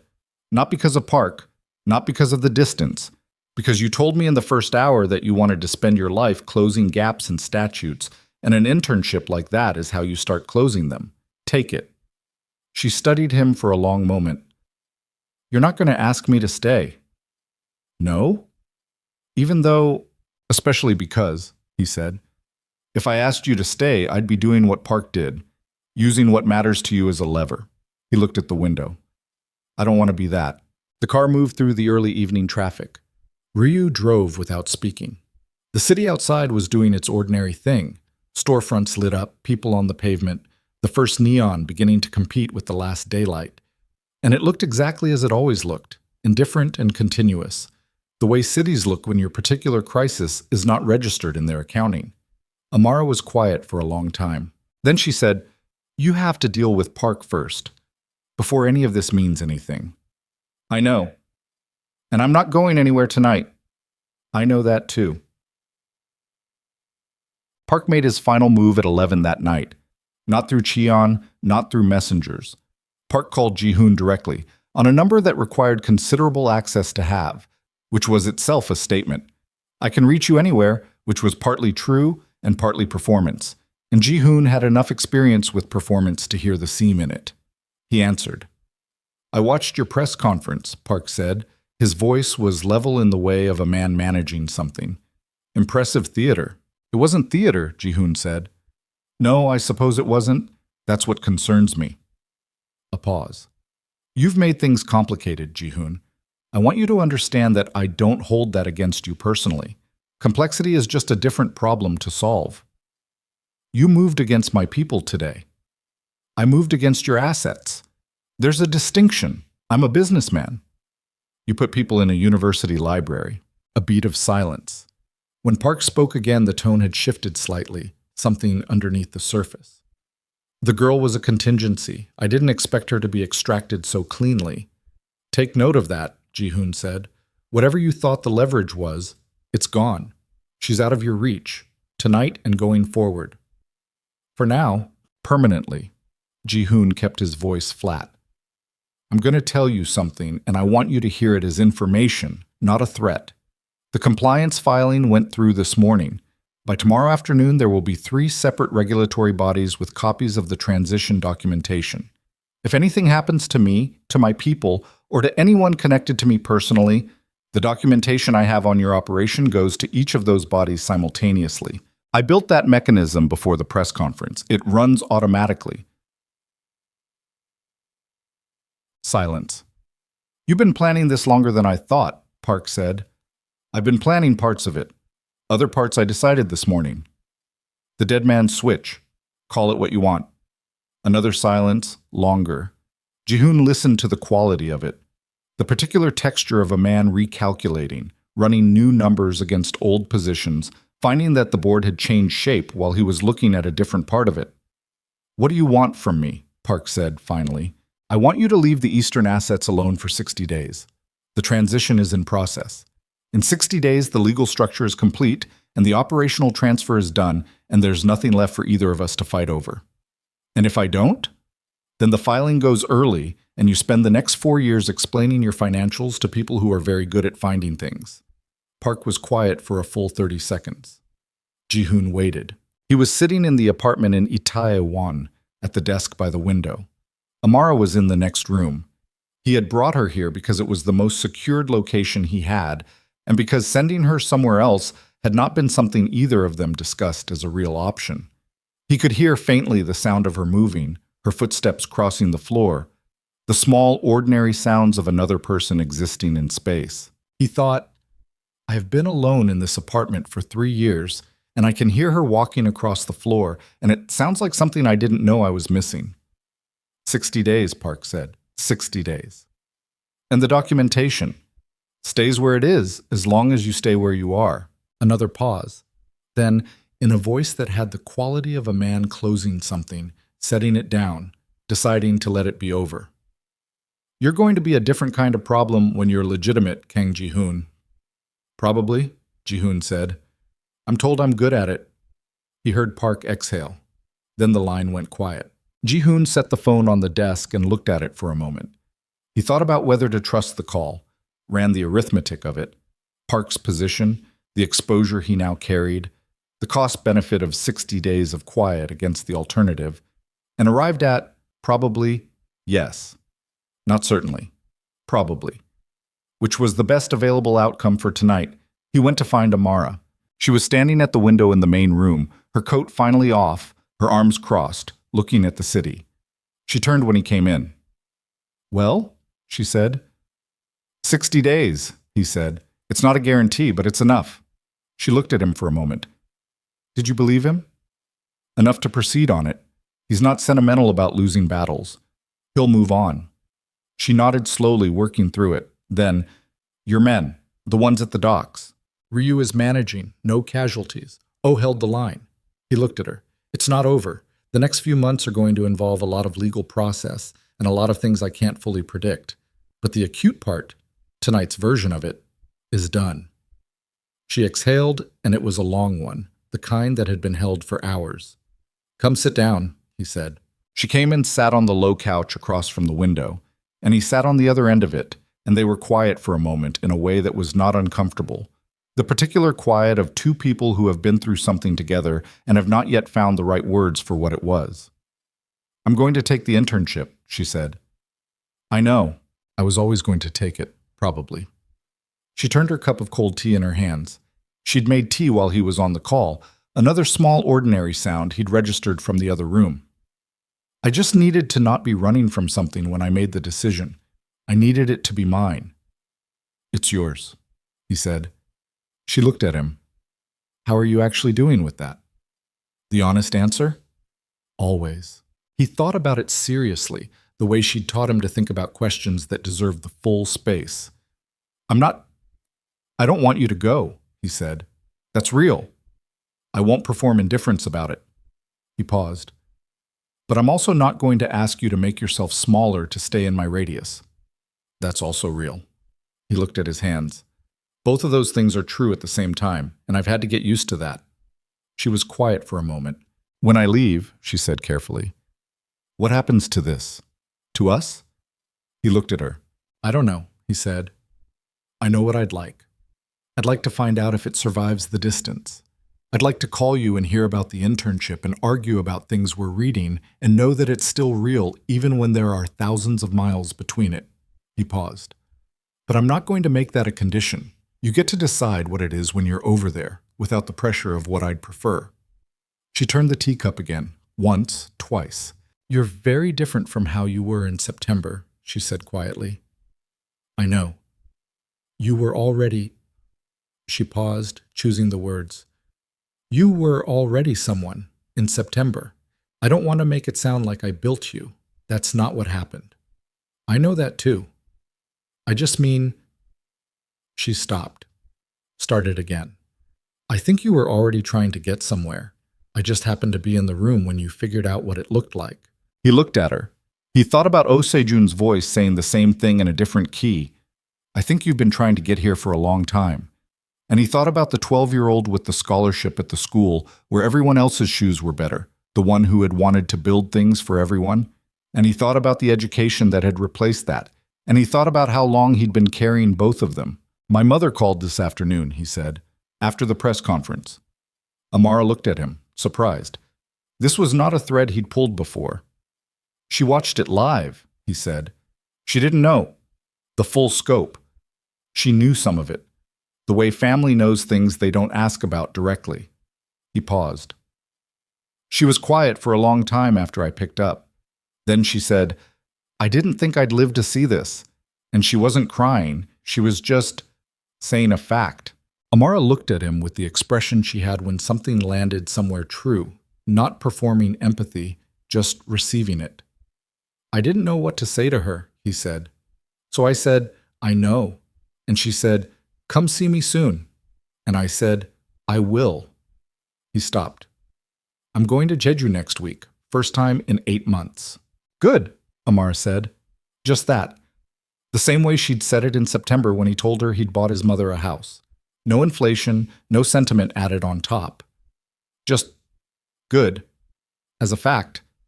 He looked at her and felt something that had been very heavy for a very long time settle into a different position. Not gone, but differently carried. And he thought, this is what it is when the armor comes off. Not lightness exactly, just weight that fits the actual shape of the person. 3 days later, Ryu confirmed that Park's men had pulled back from all of Ji-hoon's remaining assets. The Incheon and Eastern Dock operations were intact. The legal filing was generating exactly the institutional friction Ji-hoon had predicted. 2 regulatory bodies had already made contact, and the compliance documentation was being reviewed by people who wore suits and used words like fiduciary and oversight without irony. Kim, the compromised lawyer, had been quietly informed that his services were no longer required and that a copy of the transaction records O had found was being held in trust. Not filed, not yet, just held. Kim understood what that meant. Ji-hoon didn't hear from him again. Oh Se-jun came to the office on the fourth day and sat across from Ji-hoon and looked at him with the expression of a man who has been working with someone for 7 years and is seeing them clearly for the first time, or seeing something he'd been choosing not to see before. What happens to the men? Oh said. The ones who've been with the organization. The ones who don't have anywhere to go. Ji-hoon had been thinking about this. I've been in contact with 3 of the legitimate businesses. The construction subsidiary, the logistics company, the Busan import operation. They need workers, real ones, on payroll, with contracts. He looked at O. It's not going to be what they're used to. Some of them won't want it. But it's there. And the ones who don't want it, they leave, with their severance and their history, and whatever they do next is their decision. He paused. I can't make this transition work for everyone. I know that. O was quiet for a moment. What about me? Ji-hoon looked at him. The construction subsidiary needs a director of operations, Ji-hoon said. Someone who understands logistics, who doesn't get rattled under pressure, and who can read a room full of difficult people and know exactly what they're thinking. He held O's gaze. It pays less.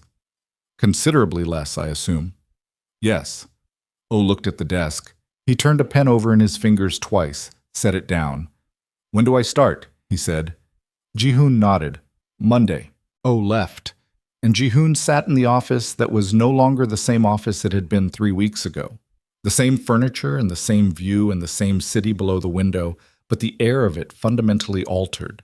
The way a room changes after a long illness ends, or a decision is finally made, and there is nothing left to brace against. Amara left for London on a Tuesday morning in November. He drove her to the airport, not the unmarked car, not Ryu. He drove her himself in a car that was just a car, a mid-sized sedan he'd bought through the legitimate side of the holdings and never quite had occasion to use personally. She sat in the passenger seat with her 2 large bags in the back and her carry-on at her feet, and she was wearing the heavy coat and her hair was loose, and she had the particular stillness of someone who has already said their internal goodbyes and is now just moving through the physical mechanics of leaving. They didn't talk much on the drive, not because there was nothing to say, but because most of what needed to be said had already been said in the apartment on the night after Park's call, and in the days after that, over the small ordinary accumulation of hours that they'd been careful with, both of them, knowing each one had a number. At the departure's drop-off, he pulled over and she unfolded herself from the seat, and he got out and pulled her bags from the back and set them on the pavement, and she stood there with her carry-on over her shoulder, looking at him in the cold November air. 6 months, she said. 6 months, he said. You're going to be unrecognizable by then, she said. All legitimate. Business cards that actually reflect what you do. Probably giving speeches at industry events. I'm not giving speeches. You gave a press conference. That was different. She almost smiled. That preliminary thing, the one that happened before the decision to smile. He had learned its geography over months, and he did not want to stop being in proximity to it, which was a fact he held without doing anything with it, because there was nothing to do with it except let it be true. Call me when you land, he said. You'll be asleep. Time zones. Call me anyway. She looked at him for a moment. Then she did something she hadn't done before. She stepped forward and put her arms around him, her face against the side of his jaw, brief and real, and he put his arms around her and held on and felt the weight of the coat and her carry-on strap digging slightly into his shoulder and the cold air around both of them, and he thought, remember this, not as a loss, as a true thing. She stepped back. She picked up her bags. Ji-hoon, she said. Yes, you were real with me. She said it looking directly at him, no performance in it. Eventually, imperfectly, but real. She paused. That matters. Not a lot of people are. He looked at her. Go close some gaps, he said. She turned and walked through the departure's door, and he watched her until the crowd took her, and then he stood there for a moment on the pavement in the cold and the airport noise, and he thought about a cafe near Yonsei in October rain, 4 hours. A woman arguing about accountability with the focused patience of someone who was not trying to win but was trying to understand. And he thought about everything that had happened between that moment and this one, and he thought, I stayed. Past the 10 minutes, and past the identity, and past the version of myself that didn't know what it wanted.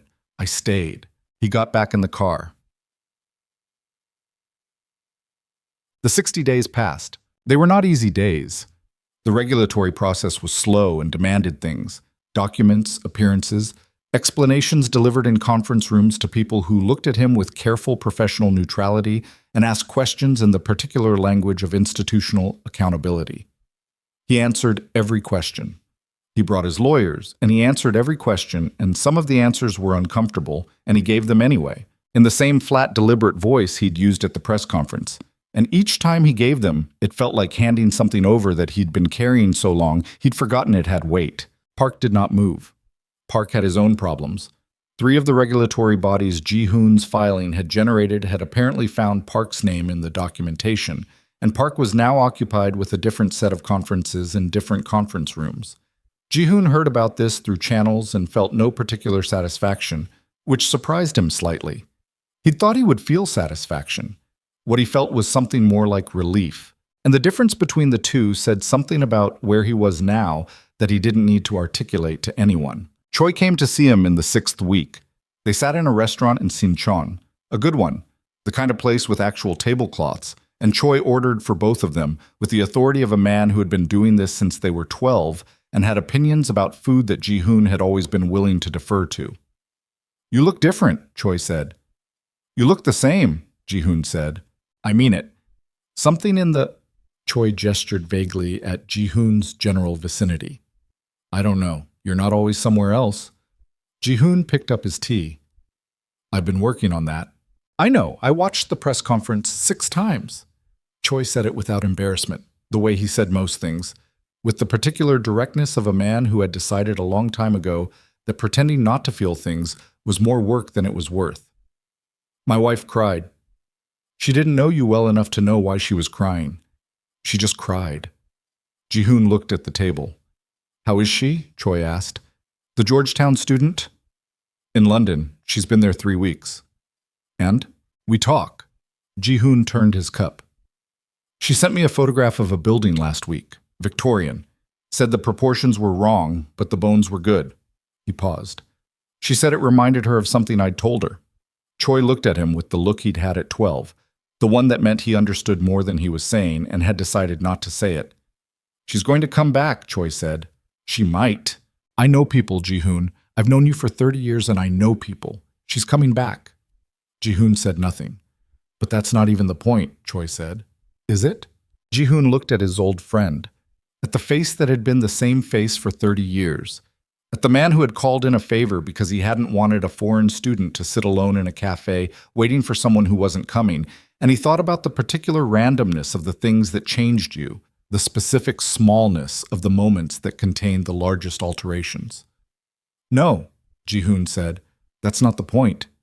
He went to Jeju the following week. His mother lived in a white house near the coast, modest and very clean, with a garden she tended with the focused attention she had once applied to survival. She was 61 and looked younger, which Ji-hoon thought had something to do with finally living somewhere that didn't require every day to be a negotiation. She made tea, and they sat at the kitchen table, and outside the window the ocean did what it did, continuous and uninterested in the occasion. She didn't ask him about the press conference. She didn't ask about the legal process or Park or the restructuring. She asked about Amara. She asked with the careful, precise curiosity of a woman who had learned through long experience to read between what her son said and what he meant, and who had heard enough in the 2-minute phone call after the press conference to understand the shape of something she had been waiting a long time to see. He told her. More than he'd intended, less than everything. He told her about the cafe and the rain and the 4 hours, and he told her about the park at Bukhansan and the argument about accountability, and he told her about Amara standing at the departure's door in the heavy coat and saying you were real with me, eventually, imperfectly, but real. His mother listened without interrupting. When he finished, she wrapped both hands around her teacup and looked at the ocean through the window. "The important thing," she said, "is not whether she comes back. The important thing is who you were while she was here, and who you stay now that she's not." He looked at his mother. He thought about failing infrastructure and 18 months without elevator service, and a 12-year-old who wanted to build parks. He thought about the education that had replaced that. He thought about the length of the distance between who he had been and where he was sitting. "I know," he said. She nodded, like that was the answer she needed. On the evening of the 60th day, Ji-hoon stood on the rooftop of the building in Itaewon, where he'd lived for 3 years. It was cold. November had completed its argument and December had begun making its own case. The city below him was fully lit now, the winter dark arriving early, Seoul in its nighttime form. Not the reflective rain-blurred version of October, but the sharp, clear version, the one where the cold made everything precise, every light distinct, every sound carrying further than it should. His phone was in his pocket. Amara had texted an hour ago, "How's day 60?"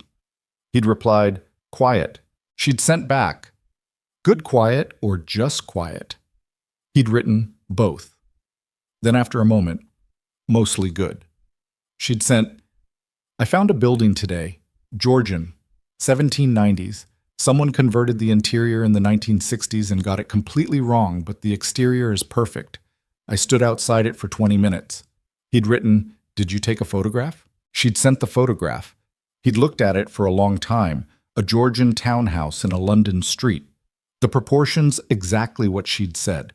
The bones of it visible in the clean vertical lines, and the symmetry, the kind of building that had been designed with the intention of lasting, built by someone who believed the structure was worth making correctly. He'd written, "The bones are good." She'd replied, "That's what I said." He stood on the rooftop and looked at the city and held the phone in his hand and thought about bones, about structures that lasted, about the difference between building something to serve whoever owned it and building something meant for everyone, and about how long it took a person to understand which one they were actually capable of. He thought about the 12-year-old. He thought about the 42 floors of shell corporations and the unmarked cars, and the decades of the particular numbness that had been furniture, the kind you stopped noticing, the kind you only understood had been there when it was finally gone, and the room felt different without it. He thought about Oh Se-jun on his first day at the construction subsidiary, standing in a site office in Incheon with a hard hat in his hands, looking at a wall of project diagrams with the same wound-tight focus he'd brought to everything for 7 years, directed now at load-bearing calculations and supply chain logistics, and how Ji-hoon had stood in the doorway and watched and felt something that was not quite pride, but lived in the same neighborhood. He thought about his mother's hands around her teacup, and her voice saying, "The important thing is who you stay now that she's not." He thought about Amara in the departures hall, her face against his jaw, brief and real. He looked at the city he had run for 15 years, the city that had given him the education and the empire, and the particular cold clarity of a man who understood how structures worked, all of it, the whole weight and shape of it. And he thought, "I did not love you well. I used you. I took from you the way the building owner took from the people who couldn't afford to go anywhere else. I knew the exemption, and they didn't."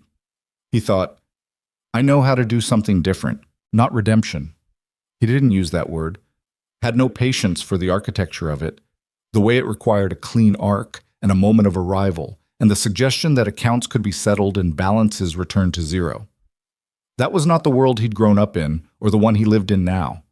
There were things he'd done that had permanent weight, and he would carry them, specifically, without the comfort of a narrative that dissolved them into lesson learned. But there was also this, the rooftop, the cold, the city below him, the phone in his hand with a photograph of a Georgian building in London, sent by a woman who still saw like an architect, even when she was looking at the law. There was also this, 60 days held, a process begun, a structure being built not for whoever owned it, but for something larger than that, something that had taken him long enough to see that he was not going to waste the scene of it. His phone buzzed. "Amara, still on the rooftop?" He looked at the screen, then up at the city. He typed, "How did you know I was on the rooftop?" She replied, "You always go up there when you need to think. I learned your patterns." He stood there in this cold and the dark, and the particular quiet of a city that was too large to be fully quiet, and he thought about patterns, about the ones that were worth keeping and the ones that had needed breaking, and about how strange and specific and unplannable it was. The mechanism of being truly known by another person, the way it required you to stop managing the picture and let the actual thing be seen. He typed, "I was thinking about bones." She replied, "The building?" He typed, "Buildings in general. The difference between ones built to last and ones built for whoever owned them." A pause. Then, That's either architecture or metaphor. He typed, probably both. Another pause. Then, Ji-hoon. He waited. She wrote, I'm coming back in March. Not because of you, because Georgetown has a spring program and Yonsei is a partner institution, and it makes sense for my research. He read it twice. He typed, of course. She wrote, but also a little because of you. He looked at the city. He looked at the lights on the Han River, the same lights, the same river, the same city that had been here before him and would be here long after, carrying everyone's choices in its ordinary indifferent motion. He typed, I'll be here. She replied, I know. He put the phone in his pocket. He stood on the rooftop in the cold December dark and looked at Seoul and breathed, and the breath showed in the air and dissolved, and the city went on doing what it did. And somewhere in it, the construction subsidiary was working on a residential project in Incheon that was going to add 200 units of affordable housing to a district that needed it. And somewhere in it, the compliance documentation was in its third month of review. And somewhere in it, Oh Se-jun was probably in a site office, being told the concrete pour was behind schedule, and was responding with the focused ferocity of a man who had redirected his life's energy and had no intention of wasting the redirection. And somewhere across 8,000 kilometers, a woman in London had just sent her last message and put down her phone, and was probably picking up a legal brief or looking out a window at Georgian Bones or both at the same time, because she was the kind of person who always had more than one thing running, and she was going to be exactly what she'd told him she was going to be, in the first hour, in the cafe in the rain. And he was going to be there to see it, not to own it, not to use it as leverage or evidence or proof of something about himself. Just to be in proximity to it, the way you stand near something that reminds you what you're building toward. He turned from the railing. He went inside. The door closed behind him, and the city went on, and the cold stayed in the air where he'd been standing, and after a moment even that was gone.